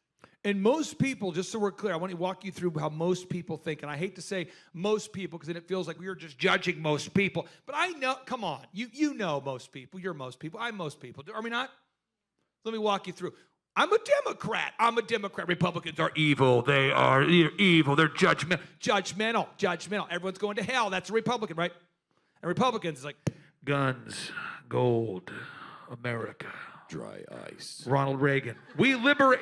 So there's like, but people kind of want to go into two camps. We shouldn't, but we kind of do, don't we not? Because there's like two, okay? So most people are kind of thinking, so most people, they go to the site and they're like, hey, I want to read the reviews. I want to see some testimonials. Where's the phone number? That's about as deep as it is. And once you accept that fact, so working with literary agencies, I'm telling you, I'm sitting down with the top literary agent in America. He said, let me tell you, if you get a cover with an endorsement by a celebrity, it's going to sell. All you need is an endorsement and a compelling cover. And literally, you could put in the book, he told me this, he said, you could write in the book, I hate you, screw yourself, you're the worst person ever, I can't believe you'd buy this book, rotten hell. And people are like, I love the book, it's just a really good book, I love it. Because people don't read. To quote one of the top pastors, Carlton Pearson, may he rest in peace, when he was a top pastor, he told me, he said, Clay, if you want to hide something from a Christian, put it in the Bible. I was like, you're sick. He's like, I'm telling you, I've been a pastor for 30 years. You want to hide it from them, put it in there. They're not going to find that stuff. You can put like the codes of success, which, by the way, are in the book, and the people would never read them because they're in the Bible. So I'm just saying, you're just trying to keep it epidermis, keep it on the surface, keep it shallow, okay? People just want to say hello, keep it shallow, keep it on the top, on this. Don't go super deep. Don't write a metaphor hidden within like a soliloquy and don't put a haiku on your homepage. Okay? Don't put like a joke that you would only get if you're, like the Yahweh joke, that worked for half of you. Some of you were like, I don't know what that was. That was fine. But some of you, but anyway, just don't put like a super clever, are we getting the idea? So now let's pull up Satellite Beach breakfast one more time. Let's do a search for that. So how often are you seeing people, Tricia, that are finding, they say, hey, I found Morning Glory. I found you guys online. How often are you hearing that? I mean, like from our website? Yeah. Well, I mean, mostly it comes from Google. You're hearing that. Okay, so let's pull up the website if we can there, Sean. Okay, all right. Okay, going to the website, okay. Is there some sort of IP problem we have here? Jackie, are you up there? Can you figure out what's happening? There's some sort of demon that's making it, when he clicks it, it doesn't look right here. Okay, go ahead. But anyway, so that's the website, and you're getting people that find you online? Yeah. Do you get people that say, I went to page 412, and I read an article that I disagree with? Not at all. But you know who's going to say that? You. Because I know you, because you're an entrepreneur. And you're going to go, these articles are embarrassing. Okay, then write them yourself. I don't want to write them myself. Okay, then have some. That's the trade-off. Are we on the same page? So 100% of the clients I work with, they're like, I don't like the content. It's embarrassing. Okay, then write it yourself. I don't want to write it. Okay, well, my employees don't write it well. Okay, then, you know what I mean? So but you have to have it written, but no one will find you unless you have the most words, but the most words aren't going to be the best words. Are we on the same page?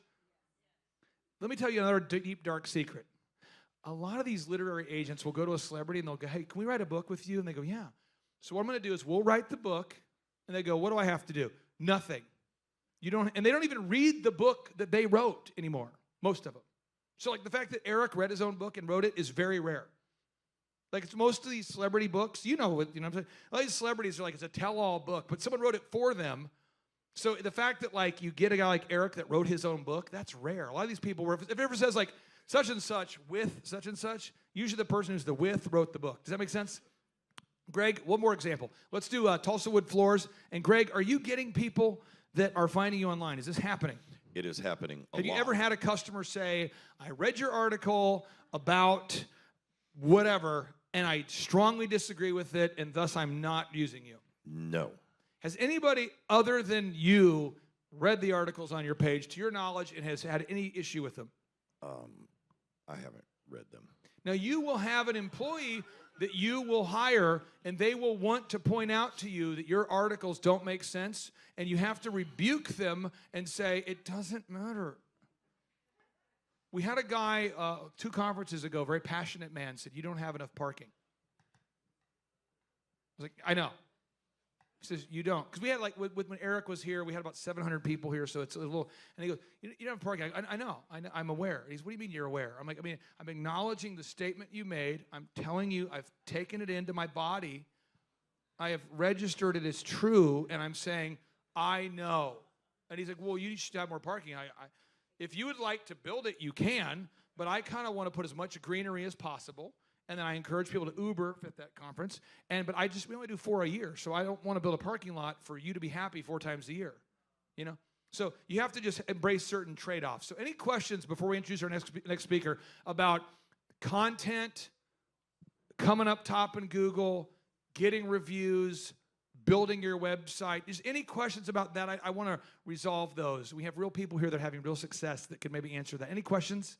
Yes.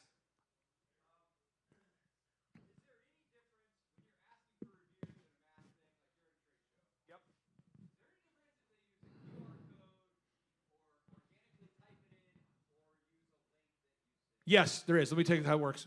If you put up a thing that says, leave us a review using a QR code, they won't do it.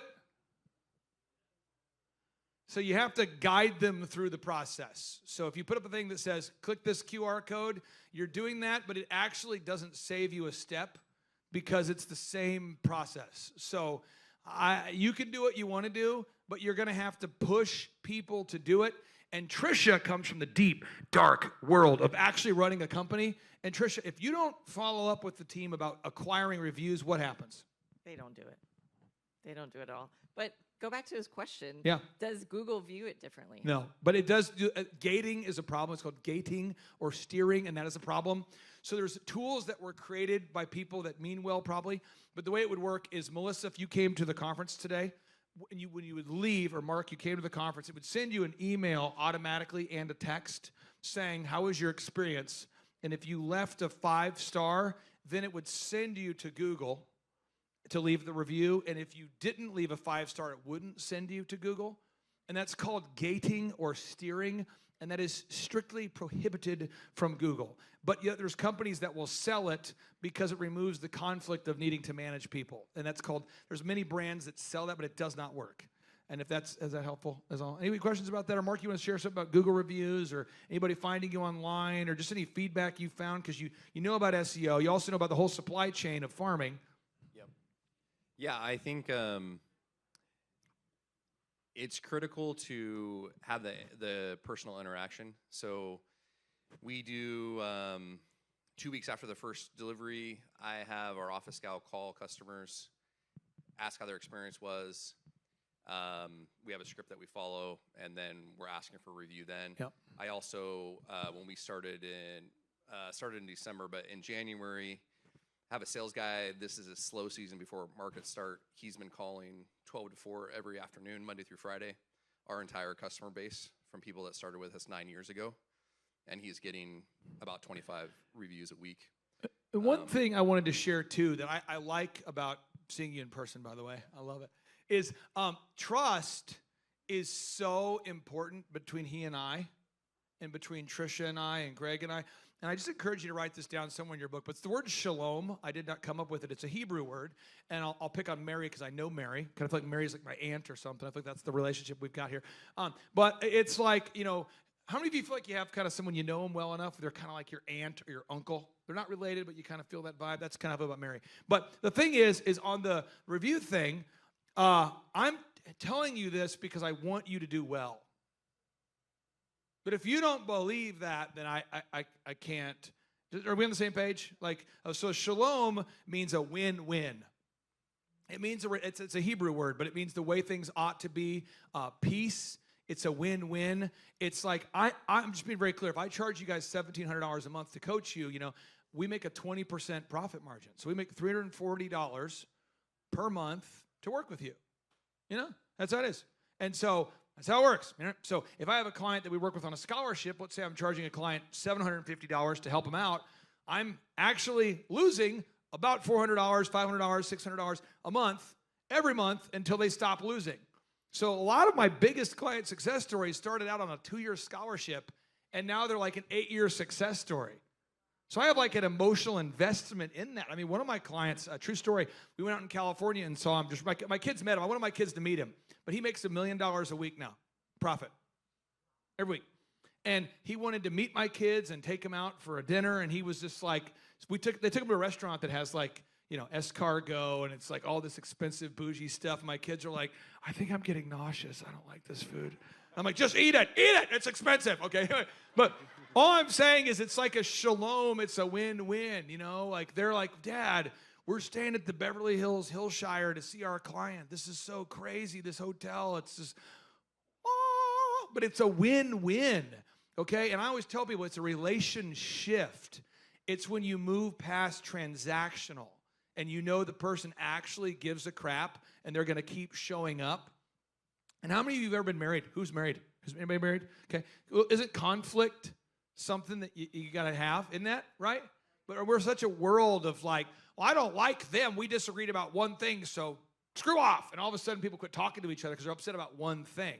So the power of what we do as a coaching program is we meet you every week, and we want to make, but it's not like I'm not charging you per hour or per call or per email. Because I used to have a coach I hired in my early 20s, and you had to pay per call. So do I want to call this guy? No, because it's per call, per hour, it's like my pool guy. My pool guy, I just want to just put him in the head like I swear. The accountants, it's always, who's ever dealt with an accountant or a lawyer? Per call, per email, per thing. So you try to avoid that. But you can't have a mentor that you're afraid to call or text because you may get a bill. So I just want to make sure we're getting this. But beyond, I'm just telling you how my relationship with my clients, but switching to Mark's business, there's a trust there. People trust that the food that you're providing is from a real family who really wants you to eat well. Talk to me about that, though, because you just said some profound stuff there. You're calling your customers to make sure they're happy. Talk about what happens when you do that. They're usually shocked, like when we first started doing it, and I was like, I think this is going to work. And nobody calls people anymore. So like half the time they're just like telling our office guy, like, thanks for reaching out. Like nobody's reached out to me in 10 years, like no companies have. So but I mean it's part of my DNA too, is like I sold door to door. So I hate talking on the phone personally, but I like the interaction one-on-one, like in person. So I love, like, if I'm at a farmer's market or if I'm at a trade show. But it's the same sort of thing on the phone versus like sending out an email or a text. If you have an actual person speaking coherent English, talking to you, it's like a rare thing today. So Yeah. I think it makes you stand out, just like, and then they know that they're buying from one family. So people enjoy that aspect because everything's been commercialized, and especially in the Northwest, like that's a key thing to like local. And so any touch point that you can have, people love it, and then they become more loyal.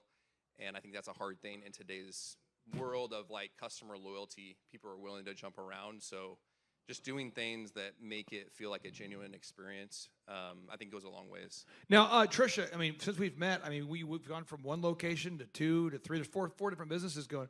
You're doing it. Can you talk about that just for a second, how you and Super Dave, your husband, and your entire team, how you try to provide, you can't out-provide you're not going to out-chain people. You're not a chain restaurant. You're not corporate America. You're local, family-owned, Satellite Beach, Florida. Can you talk about how you try to make that experience connect with people? Well, I mean, being in the business, working in our business helps that a lot. They see us there. Dave's there spinning pizzas. Nick's there behind the bar, which is Dave's son, serving drinks, walking around, talking to people. We're there. So that helps. We're also involved in the community. We do like school lunches for people. We go to events. I mean, the thing that we just went through with our building being sold under Yeah. us brought us into the community a little bit more. We went to the city council meetings and stuff like that. I can't believe how many people like reached out to us and was like, we're so sorry what happened to you. We can't believe this happened to you. We're so happy you're still going to be around.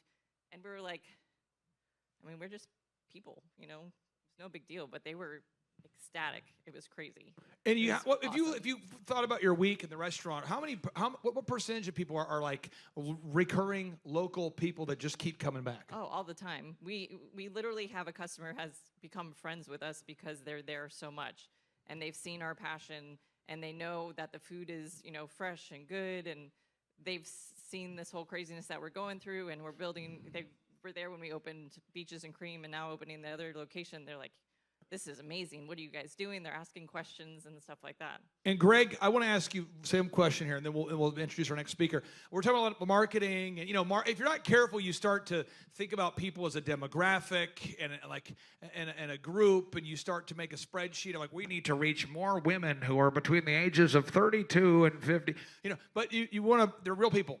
We got to connect, make a relationship. So, Greg, wood floors. How important is it for you to actually connect, and the customer needs to like and trust you? I think it's amazing. Can I tell a quick story?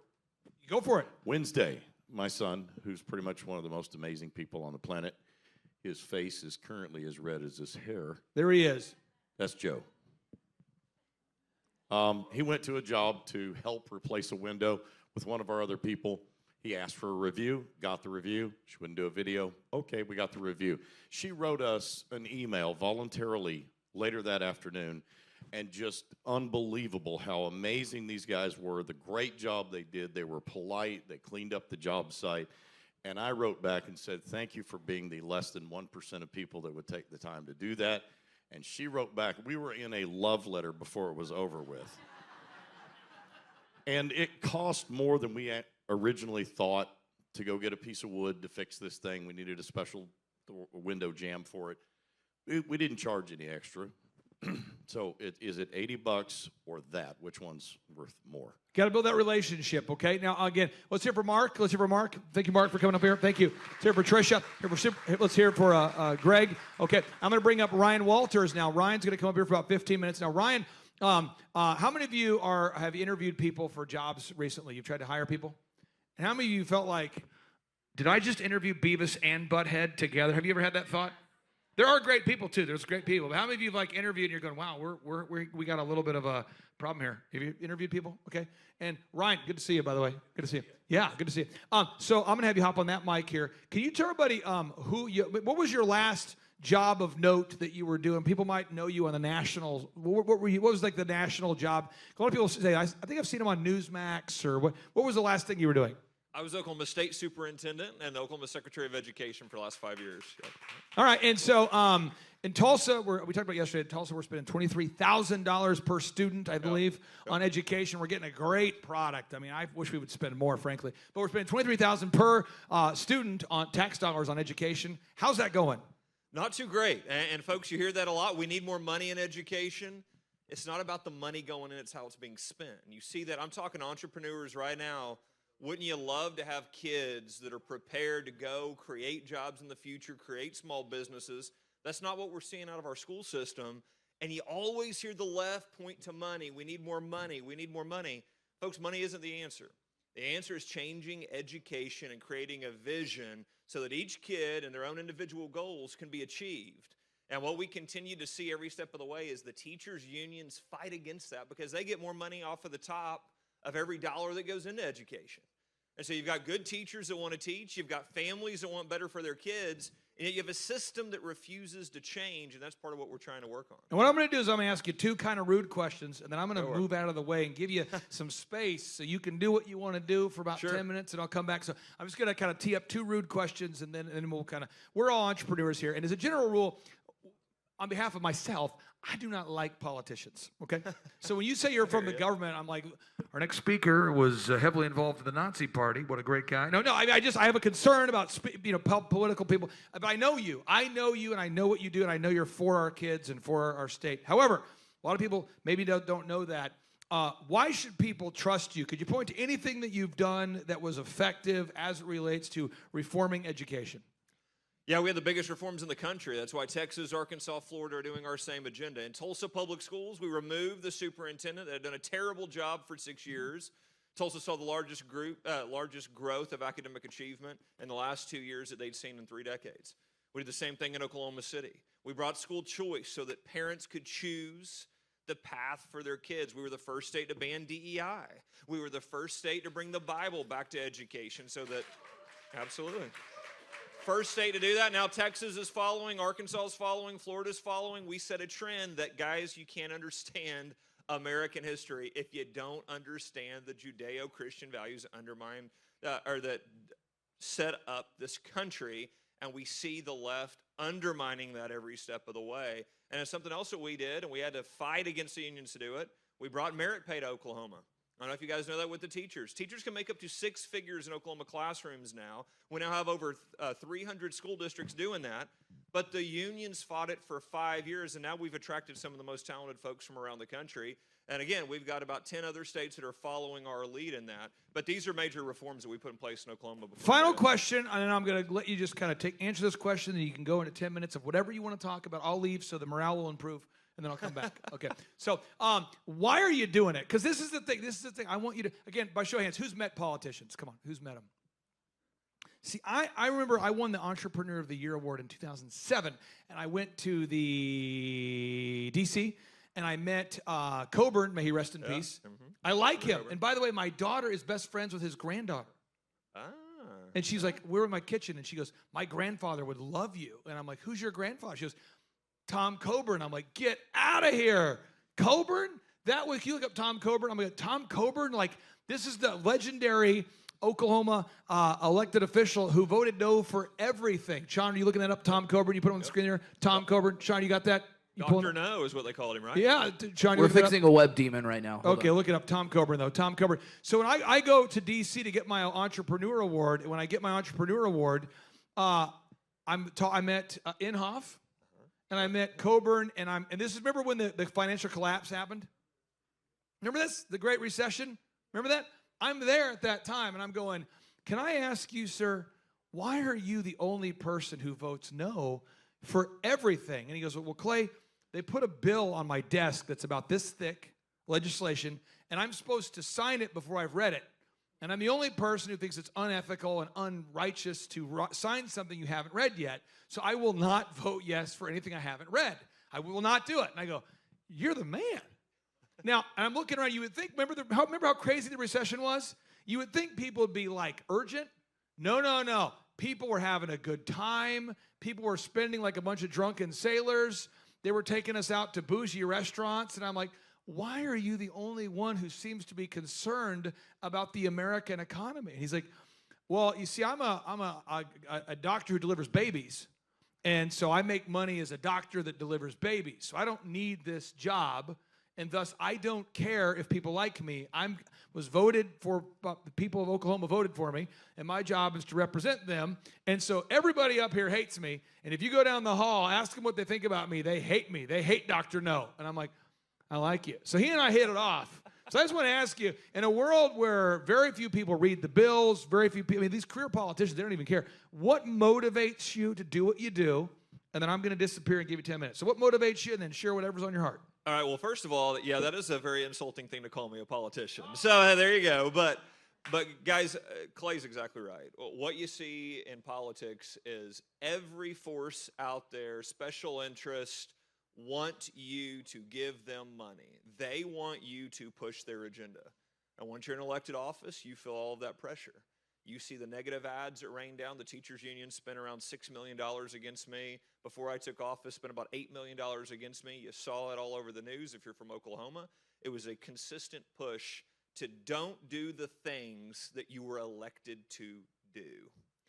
And so I think it's very, very powerful that you speak out. I think it's very, very powerful that you are very direct on what you want from your elected officials. I think it's very powerful that you get involved. This is a group right here, again, you guys are the cream of the crop. You guys are looking to ways to improve your business. You're looking for ways to improve the communities around you. It's incredibly powerful. And the message that I wanted to bring to you all today is if our schools don't improve, you guys are kind of successful in a lot of ways in spite of the system. That's what we tell people, successful teachers and successful students. We've got some good teachers, we've got good students, but the system isn't created to benefit them. That's not the way the system works. It's very top heavy, it's very administrative heavy, it's very bureaucratic, it's not individualized.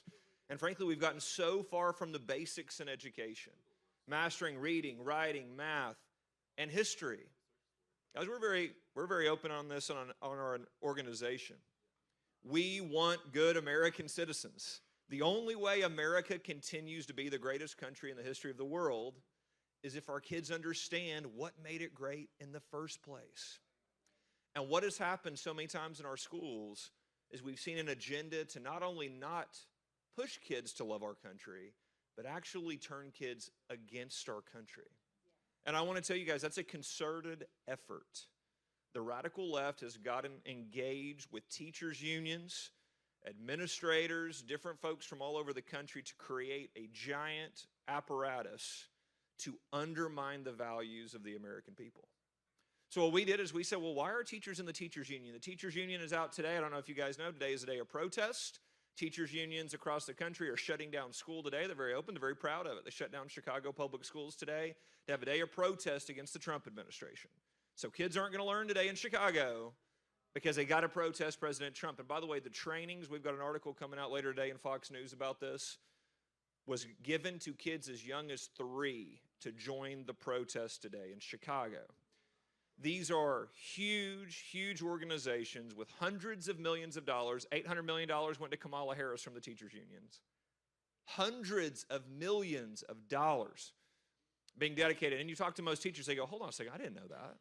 I didn't know that was where the union dues were going. Well, they don't tell the teachers that. They tell them you've got to join us because you've got to have liability insurance. You've got to have these trainings. So what we came along and said, how do we have an impact in education? You've got great teachers out there. They don't have a choice. They don't have an option. They've got money going into a system they don't agree with. So we created an organization. It's called the Teacher Freedom Alliance. And we're very clear. We want teachers to have a choice. You don't have to join the teachers union. We want you to get the best trainings possible and be able to create an education system that is not only good for you, but is good for the kids, is good for the parents, getting back to fundamentally what education should be, which is about these kids, the next generation, and the country itself. What did Benjamin Franklin say? I know I'm talking to a group of people that would remember this. Constitutional Convention. What did you guys do in there? We created a republic if you can keep it. And the only way that we can keep it is if the next generation understands how the country was built and why. What were those values? Why do we have a separation of powers? What were the Federalist Papers? Isn't it amazing, guys? It would be funny if it wasn't so sad, but I was watching, remember when Jay Leno used to do the, what was it, where he'd walk up on the streets and ask somebody, the questions? He once asked young people at a college, name me a Supreme Court justice. One of them said Judge Judy, right? Well, we just had a Pew study a few years ago that 1/3 of Americans couldn't even name all 3 branches of government. Don't even know the branches of government, much less why they were designed in the way that they were, much less the reasoning behind those founding principles in our country. Folks, you don't keep a republic that way. You don't keep a country, you don't keep a civilization if you don't have that understanding. And frankly, you see the way the debate goes so often in our country. Trump's a Nazi, Republicans are evil, all this nonsense. You can't even have a policy disagreement. You can't even have a discussion with the other side because there's nothing uniting us. Our history should unite us, even if we disagree on things. Why? Why was the country built this way? Why were these things so important to the founders? And by the way, you got a history teacher in front of you, so I might go too far back into history, but the founders understood history. You read them. They studied ancient Greece. They studied ancient Rome. They looked at Europe. They said, what are the lessons we learned from this so we don't repeat those mistakes? Our kids need to understand that. Our kids need to understand where we came from.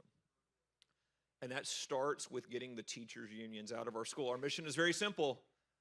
We want to destroy the teachers' unions, and we want to create an education system that is meaningful for all of the groups involved, teachers, parents, and kids. That's what we want to do. And so I'm here today, guys. It's the Teacher Freedom Alliance is the name of our organization. I've got to run to another event. We've got a couple of members here from our organization, from our team. Would love to talk to you guys about it. We'd love for you to share the work that we're doing. We're in all 50 states across the country. We have 14,000 members in just a few months.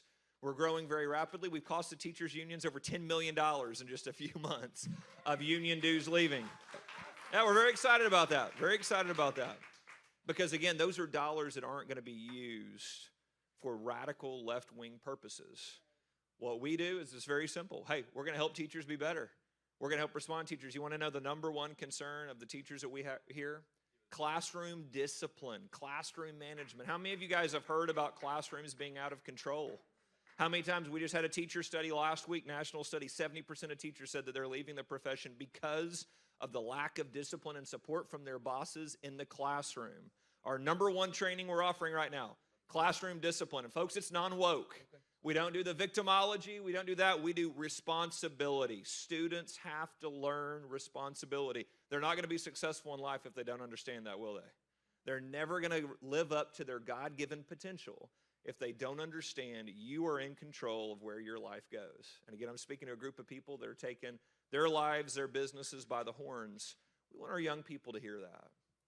As a teacher, I saw tremendous turnarounds from kids that heard that and understood that. You saw kids that were very, very troubled, that once you could engage them in a way that helped them understand your life circumstances don't determine your future. That's a huge lesson to learn as a young person. I'm going to say one other thing, listening to Clay up here. The marketing is so powerful. You see what the left has done with the teachers union. If I said teachers union to a lot of people, they'd go, well, I mean, that's just a group of teachers. It's not. It is very, very bureaucratic from the top. These are folks that are pushing this agenda nationally, and teachers don't have a choice. All we're saying is give them a choice. If they want to join, they can join the union. But if they want to join organizations that say we're about America first, we're about instilling these values in the next generation, we're about getting back to education without left-wing indoctrination, we want to provide that opportunity. And we want to provide that ability to move forward. So, folks, it's teacherfreedom.com is our website. If you guys would like to know more, we would love to tell you more about the work we're doing. And again, can't say enough of good things about Clay. Love the work you're doing, brother. Thank you for having me today. I sure appreciate you. Yeah, I appreciate you. I'm excited about this left-wing indoctrination stuff you're talking about. Oh, no, I'm just kidding. Couple final questions here. If people do want to talk to you, will you stick around a little bit after the break? Yes, sir. And again, website, one more time, the website. People are streaming online. I want to make sure we got the website. Yeah, teacherfreedom.com is the website. Yeah, I love all the folks online. Love for you to come check us out. Check out the work we're doing. Teacherfreedom.com? Yes, sir. Teacherfreedom.com. And is that the best way to contact you? Yes, sir. Absolutely. Teacherfreedom.com. One more time. Let's hear for Ryan Walters. Ryan, thank you, brother. Appreciate you. Thank you. All right. And back into business stuff. What we're going to do is it's 10:38, and I got two things I want to cover, and then we'll take a quick break here. Any questions that you have, I want to make sure that you have those questions answered. That's my goal. But I want to just put this into your brain, and I want to say it in a way that's nice, and you don't have to be really smart, thankfully, to build a super successful company. But you being really, really smart is often the problem.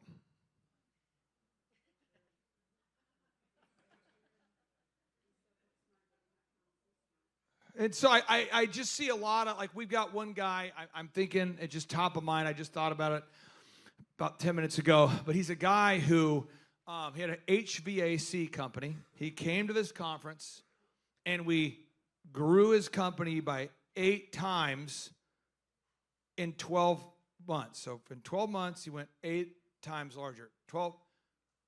Did an awesome video testimonial, just, And I remember talking to him, and I said, hey, what?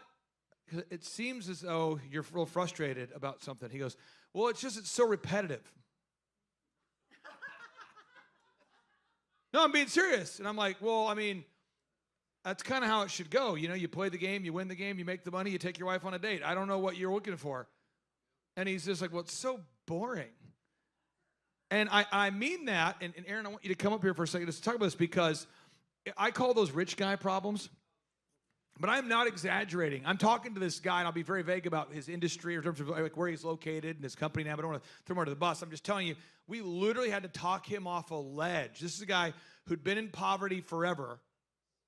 He grows his HVAC company by 8 times in 12 months. And we're on a call on a Saturday. I'm like, can I ask you what the concern is? He's like, oh, I just told my coach. I mean, it's so boring.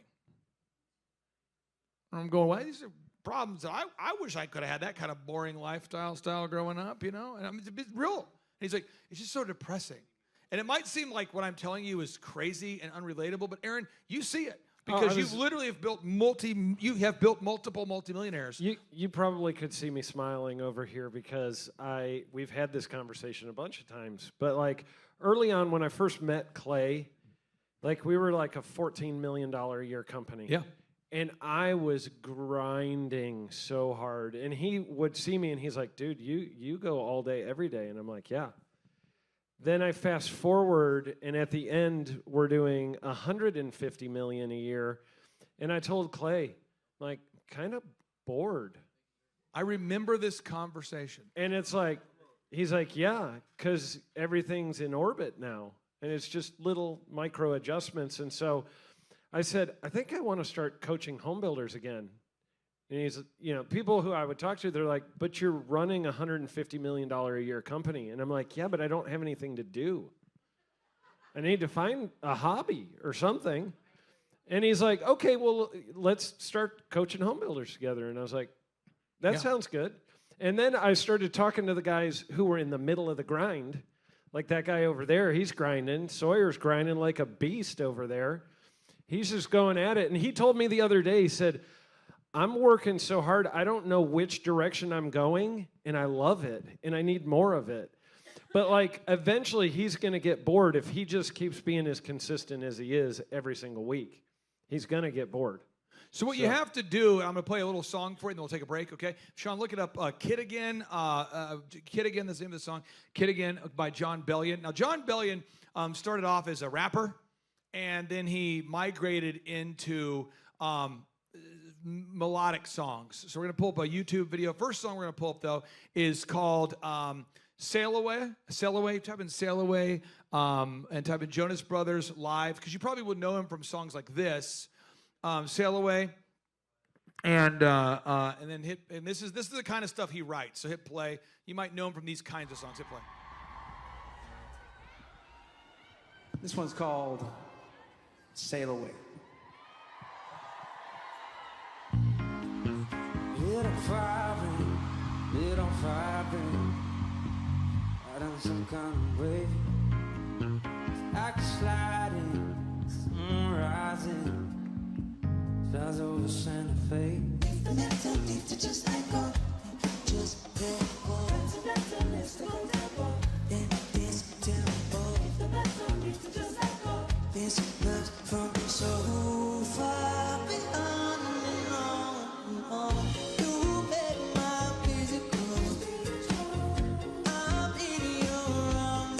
Crank it up a little bit, Sean.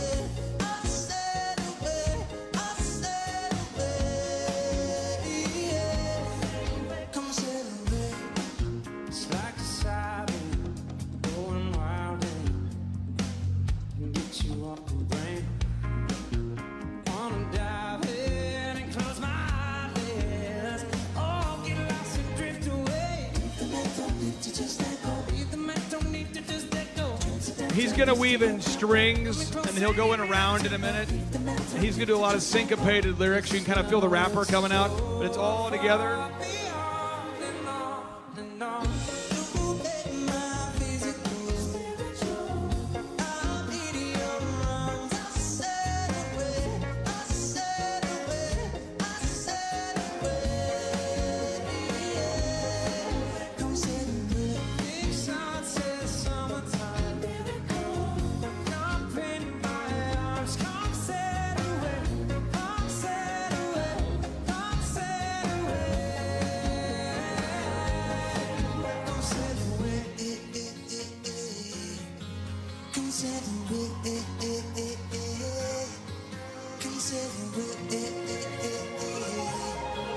This love is so far on. pause. So that's John Bellion. That's what he writes. So that's kind of what he does. But you might not know that. So what he does is if you go to Kid Again, this is the songs you might kind of, it sounds more like what he writes. It's more rap kind of style. Hit play real quick here. This is him. And he produces it all, plays it all, records it all. This song about being a kid again. Pause. The lyrics in this song are very important though, okay? It's about being a kid again, right? So like if you were a kid and you didn't have to work all day, what would you be doing? And now the unique thing that I have found is called the Vesica Pisces. It's the intersection of two circles. The intersection of two circles. Okay, so over here is my career and over here is what I like to do. And the two circles touch and in the middle, that's what I am. Like, I love what I do, so it's not work because I like it, but it's hard, but I like, you know what I'm saying? It's like a basic, the two circles. Like, I don't say, oh, I hate work. These people are going to come to the conference. That's cool. And I love you guys. It's great. It's great for, hopefully, some of you go, this is verbal abuse. I hate you. Okay, it's fine. But anyway, I enjoy helping you grow your companies, right? So I'm on the phone with this HVAC guy, and I'm like, I just want to know, what do you mean that you're bored? He's like, well, I just don't like it. I go, I don't know how to tell you this, so I'm going to try to give you some theological. It didn't go well, and maybe it'll go better for you. But I said, in the Bible, you know, the Hebrew word for work means worship. And the word for work means worship. Worship means work. In Hebrew, the word worship and work are the same word. There's not a separate word for work or worship. It's the same word. It's called avodah. Aaron, you know about this as well. Yeah. Avodah. Mm-hmm. And the point is, like, God gave Adam the garden to work it. Like, you're supposed to work as unto the Lord. So, like, your work is how you worship. And I'm getting really, really philosophical for somebody here, but like, I can't do praise and worship music at church very much because I overthink it. So I'm always like, I don't know if I agree with the lyrics to this song, but if I do, I'll sing along tomorrow. Because I have to agree with the lyrics. Anybody like that? So I'm like, I think this song's maybe a self-praise song. I can't do that one. I'll wait for the second one. So my praise and worship at church, I'm usually like, my kid's like, you pissed, Dad. I'm like, I just don't know if I agree with the song. But the melody is kind of confusing. I don't know if I agree with it. But anyway, so, but worship, you should also like worship. Your work should be worship. Are we on the same page? Like the way you work, and if you think about like Mennonites or the Amish community, you see that, do you not? Like their work is their worship. There's a pride or a responsibility to wowing the customer. And so John Bellion did an interview recently, and they go, why do you keep writing songs? You're like the top songwriter. You've written for Bieber. You've written for Maroon 5. You're writing for Jonas Brothers. You could have clearly retired. And he still works out of his basement. And he says, well, I work out of my basement, you know, and my wife's upstairs, so she knows I'm hanging out down here. My kids can kind of watch it, you know. And then I live in the same neighborhood, but I just keep buying the houses in the neighborhoods. He keeps buying the different houses as they come up for sale. So now when an artist flies in to record with him, they fly out to him, and it's in a neighborhood, and he'll say, why don't you stay at the guest house? And he just keeps buying the neighborhood. But he like records it, and he built a basketball court, and they're like, do you still play basketball? He's like, oh yeah, I do a lot of 3-on-3, try to play every day. And so it's a guy who's, you know, you would think maybe, but all he wants to do is write songs and write the best song possible. Some are hits, some are not. But the song is about being a kid again. And you got to somehow get excited about the work you do. Because I'm talking to this HVAC guy, and he basically resents work. And that is the problem. Clay, I was going to say, this whole concept, and I've not heard this song, but you told me something years ago. You said you should try and design a life that you love waking up to every day. There it is. And I was like, never really thought about doing that before.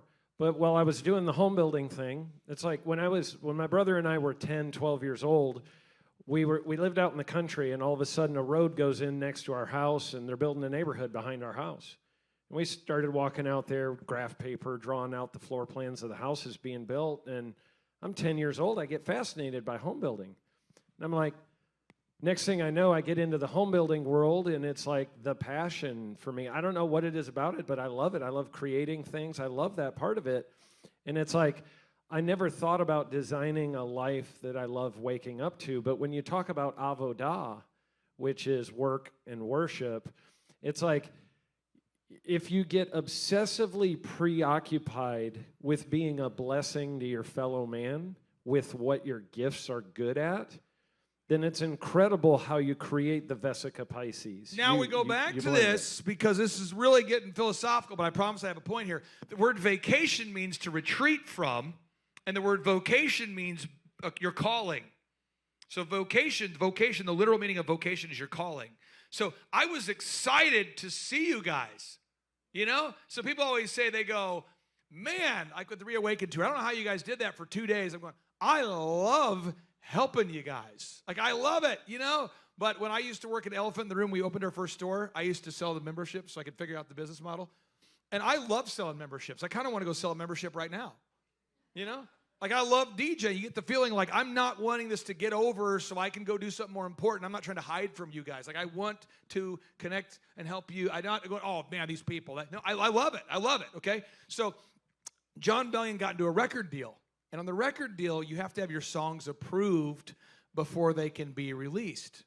And so John was like, I can't do that. And they go, what do you mean you can't do that? You signed a deal. And he's like, well, I just won't put out any music then until I can release what I want to. Because the record deal, how it works, you have to write your song and it has to get approved by some corporate exec. And then if they approve it, then if the executive approves it, then they can release it. Does that make sense? That's why most music on the radio is kind of Luciferian and hypersexual, because it has to get approved by people. So he's like, I just won't write music anymore. And they're like, you won't write music? He's like, well, I'll write for other people, but I'm just not going to put out any music until I have the ability to release songs I want. And so this was the first song he put out. I'm going to just play 2 of them for you. But this is the first song he wrote in 9 years for himself. So he's the top songwriter of maybe the last decade, and he hadn't put out a song for 9 years-ish. And this is his first song, okay? So kind of listen to the lyrics if you can. Hit play, Sean.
Pause. So now he can do what he wants to do. So he might make less now, but he has control, creative control, right? I'm telling you, with your schedule, you want to build a business that creates time freedom and financial freedom for you. So now look at the next song he put out. So type in John Bellion, type in Father. Totally different, more melodic for those of you that like kind of country or songs that maybe have a deeper meaning. Maybe you'll resonate. So this is a song he put out on the same album. They don't relate. One's rap, one's not. And they're not designed to be radio appeal. They're just what he wants to write. And it's like, this is, because the purpose of a business is to create time freedom and financial freedom so you can do what God has called you to do. Are we feeling this idea? So hit play. Here we go. This is about being a dad. Dad song.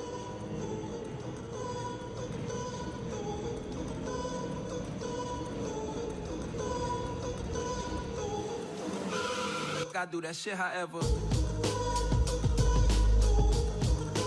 Pause. Sean, back it up real quick. Back it up. Go back here. Father figure, go back here real quick here. Go back to the channel real quick here. Go back. We'll find it real quick here. That might be the remix. I want you to hear this real quick. Father, go to John Bellion channel and then look up Father. Okay, you're going to get it real quick. Go to videos. Videos real quick. We'll find it. Videos and down here, Forest Hills.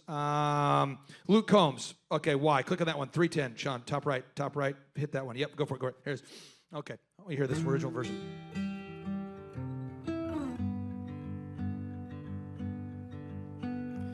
I'm scared to meet you, cause then I might know you.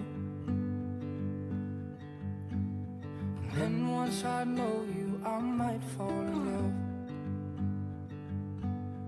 And once I'm in love, then my heart heart is wide open for you to walk in, drop a bomb, blow it up. So I love anything, anything, anything at all. Why love anything at all? If the higher I fly is the further I fall, then why love anything at all? Stressed and strung out about things that could happen. And I can move mountains with the worry I've done. So I called my father and he started laughing. He said, you think it's bad now, wait till you have a son. So I love anything, anything, anything at all. Why love anything at all? If the higher I fly is the farther I fall, then why love anything at all? If the higher I fly, if the further I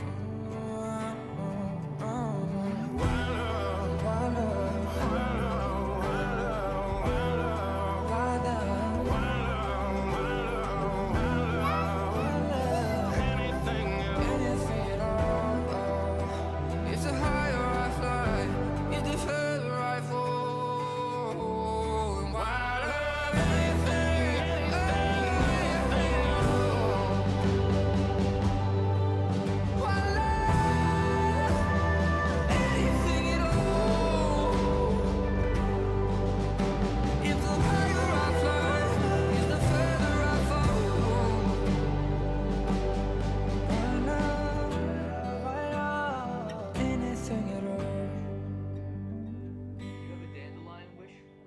Do you get the idea, like, he's writing stuff that he actually believes, now, and so he's excited about it, but he makes less, but he's excited about it more. I don't know if this makes any sense to you, okay? So one more little example and I'll be done, okay? There's a song called Stupid Deep he put out, and it's a song, and they asked him why he made the song, and he said, well, because I wanted to write a song that was really, really deep, and all the executives say it's stupid when you do that. So I wanted to make it deep, so deep that the record executives would say it's stupid. So that's kind of like a jab at those guys, But again, the purpose of a business, I go back to this, and sometimes people learn through music, and some learn through examples, and some learn through rhyme, and some learn through reading. There's a lot to read when you go home. You can read this book. But I'm trying to make sure you get this idea. The purpose of a business is to create time freedom and financial freedom so you can do what you believe God's called you to do. So he rounded up the best musicians he could find, and he said, we're going to get together, and we're going to record in one take an orchestral arrangement of something that I think I like, you'll like. I don't know that anybody else will like it, but it has a very deep philosophical meaning to me, and we're going to do it. So that's what this song is. And so for me, like this conference, I love doing it. I love doing it. I love helping you guys, and your success stories get me excited. But I go back to this disgruntled HVAC guy. I felt really bad for the guy because, his wife signed him up for the coaching because he was unable to provide. And so she was like, he needs help. So we grew it 8 times in 12 months. And he's like, I'm so bored. And I'm like, so the end of the day, what it is you don't like working. And he was like, yeah. So I'm going, well, that's a deeper issue if you don't like what you do for a career and you also don't have any hobbies.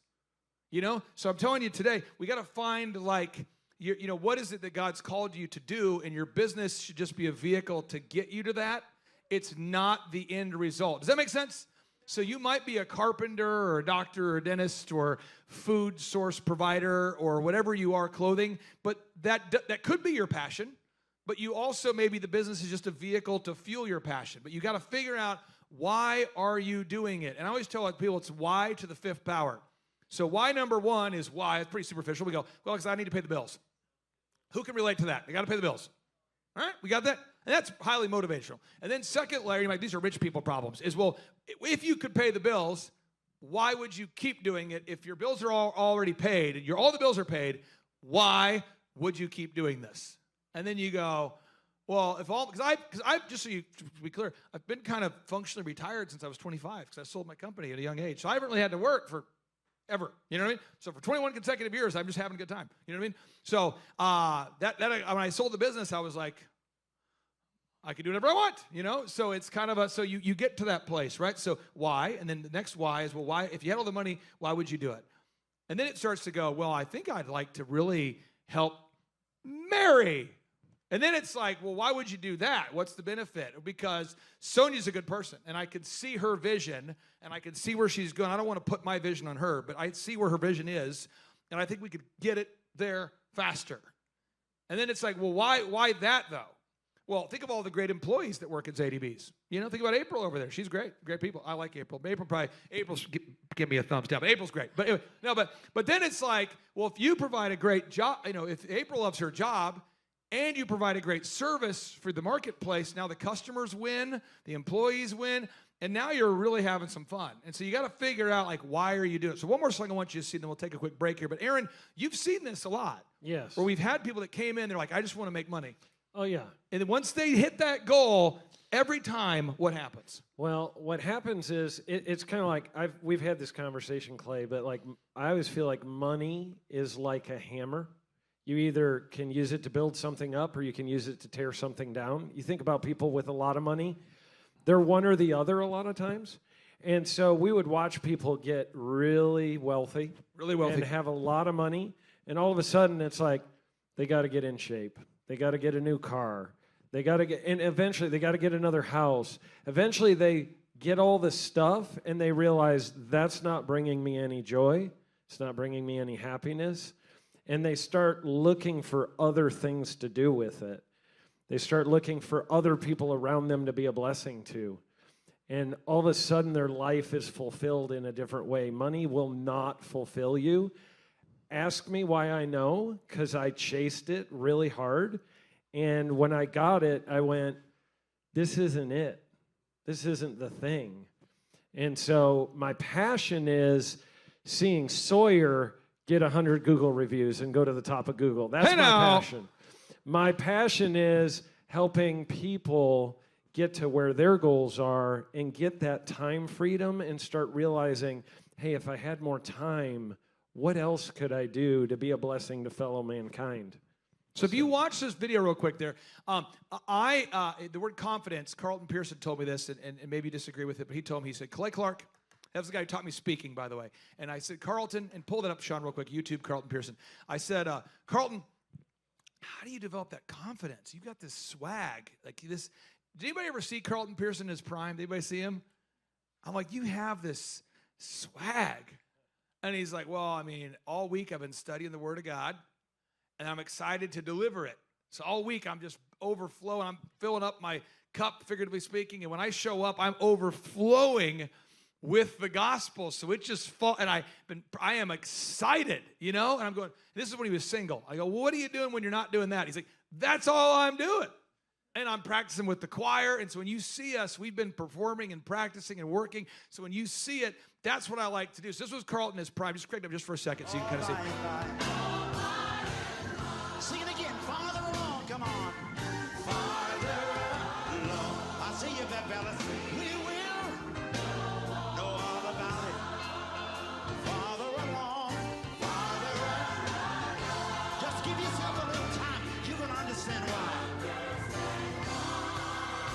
So cheer up, my brother. Live in the sunshine. We'll understand. All by and by. I love this verse. Come on. Tempted and tried, we're often made to wonder. Anybody been there? Pause. He was having a good time, you know what I mean? Because he was so into his flow. And so he told me, he said, Clay, confidence is just where you're confiding in yourself that during this instance, you are doing what God's called you to do. It's a confidence. You've confided in yourself that during this instance, you're doing what God's called to do. A little deep for a cold caller, but if I ever coach a team of cold callers, I always say, you have to confide in yourself that during this instance, your calling people to promote ZDBs because you believe that's what God's called you to do. Now, if you don't believe that, you do not have permission to get on the phone. But if you do believe you're helping people, solving a problem, right, then you should have that energy behind it, right? So John Bellion's doing this interview, and again, one of the most successful songwriters of the past decade, and they're going, why did you record this song? Did it make any money? Was it a top 10 hit?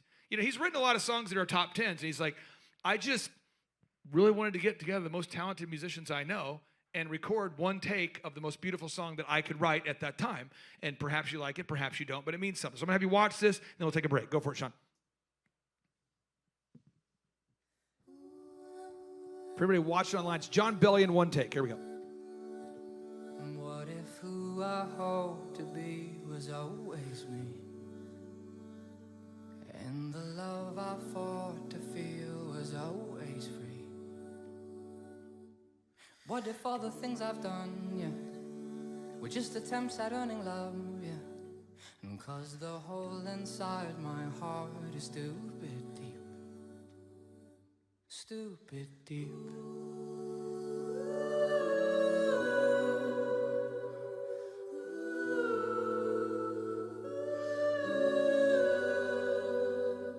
And what if where I've tried to go was always here? And the path I've tried to cut was always clear? Why has life become a plan to put some money in my hand when the love I really need is stupid cheap? Stupid cheap.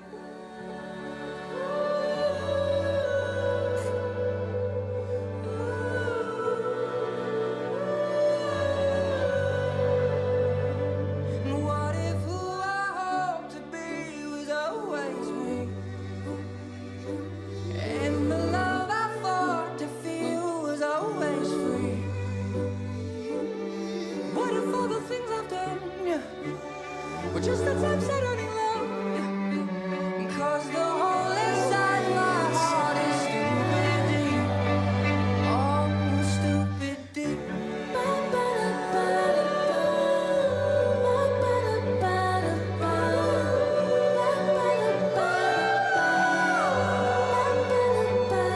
What if who I hope to be was always me? And the love I fought to feel was always free. What if all the things I've done were just attempts at earning love? Just attempts at earning love. Because the hole inside my heart is stupid deep. Oh, stupid deep.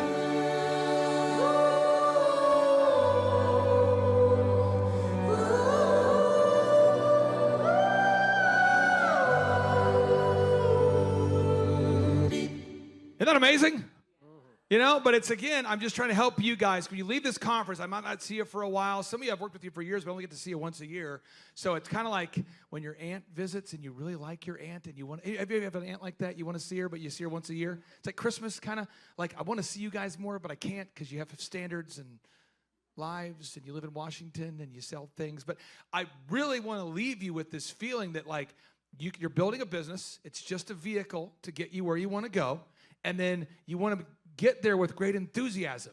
And when you get there, you want to be excited about where you got to. So you have this unique time. We took a time out from this busy life, from all the interruptions and social media and text messages. You took 2 days to invest in yourself. And you want to figure out, okay, what do I want to be when I grow up and I'm a kid again? You know, like, what do I want to be? And if I had all that, because we're gonna build a successful company, we're gonna do it. There's nobody here who's not gonna succeed. If you decide to do it, everyone's gonna make it. You're gonna do it. I mean, you've met some great people this weekend, and everybody who's chosen to do it is doing it. Trisha in the back, she's doing it. She's doing it. It might be tough, but she did it. Mark's doing it. It's exciting. It's happening. Sonia's doing it. Everyone's doing it. You can do it too. I mean, we have a young lady in the back here, Eliza, who was born yesterday. She's born yesterday. She was just a little baby back there. She's born 6 minutes ago, but she's having success removing tattoos. Came out of the womb removing tattoos. Unbelievable. But you can do it. But once you get there, like, what's the purpose of it, right? And you want to be excited about it. You want to be able to come back and encourage somebody else. Because when you have success and you come back next year and you tell somebody else, one of Aaron's clients was talking to one of Aaron's clients, and he was like, I did it. Yeah. And it's so awesome, and you can encourage it and spread it, and it's contagious, and it's a lot of fun, okay? So when we come back from the break, I know somebody's going through hell right now. That's you. And so I'm sorry for that for you for today. I'm sorry you're going through that, but it's a season. We all go through hell, right? And the only time that we're all going through something. And if you're not going through something, you're probably dead, which is a little dark. But if you're going through something, you're alive, which is good. And so we're going to take a quick break. We're going to come back, and we're going to talk about going through something. Like if you're going through hell, don't stop, right? So we're going to come back and talk about if you're going through hell, don't stop. Winston Churchill. We're coming back here at 11:25 to talk about if you're going through hell, don't stop. Coming back at 11:25. Come back at 11:25. 11:25. Come back at 11:25. Meet somebody you don't know. Give them a hug. We'll come back here at 11:25. 11:25.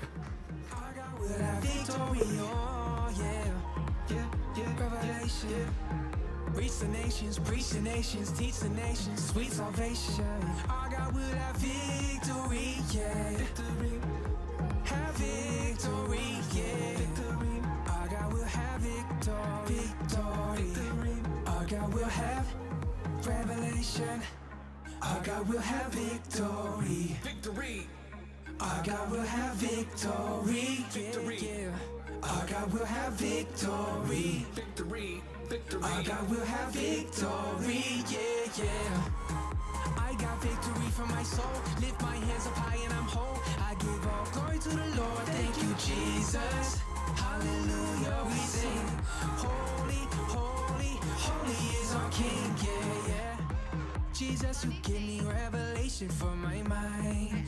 Jesus, you give me purpose for my life. Wanna walk in it, wanna soar like an eagle, all in it. Got big goals, you got big plans for me, and you'll find it if you seek. Seek and you'll find. You knock at the door and you're looking for more souls that you can take to heaven, my Lord. You call us up where we answer for this age is ending. Our God will have victory, victory. Our God will have victory, yeah, victory. Yeah. Our God will have victory, victory. Our God will have victory, yeah, yeah. Revelation for my mind. Wanna do your will, it's due time, it's about time right now. Revelation nation, no better place in this place, yeah. In the secret place where you speak. If you seek, you find what you need. And I need you, Jesus. God, you all I'm ever needing.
All right, everybody, we're going to get started here in about 2 minutes. About 2 minutes.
All right. Where's Carter? Is Carter here?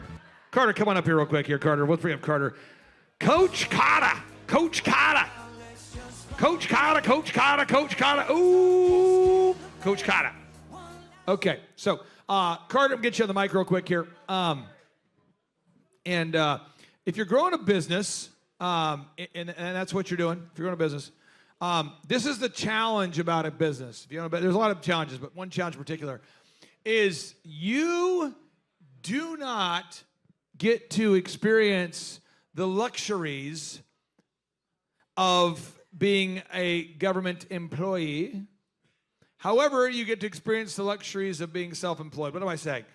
You probably, if you're self-employed and you're successful, you probably get to have a nicer house, probably get to go on different trips and see the world and do some stuff.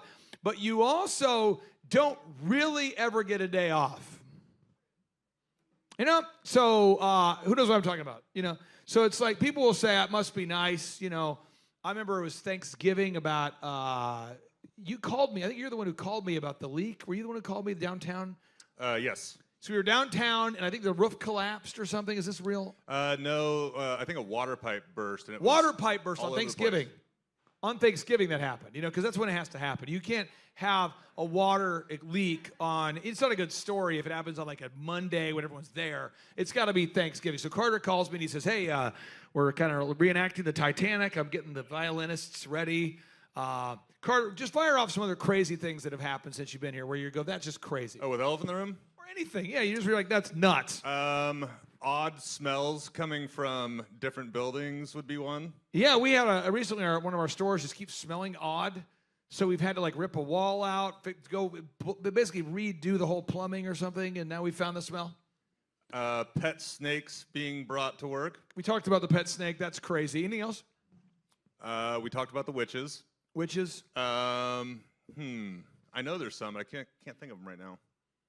One of my favorite ones that I'm working through right now, and I say working through, is it always happens, is it like where I have no grievance with you if you're a key employee. I got no problem with you.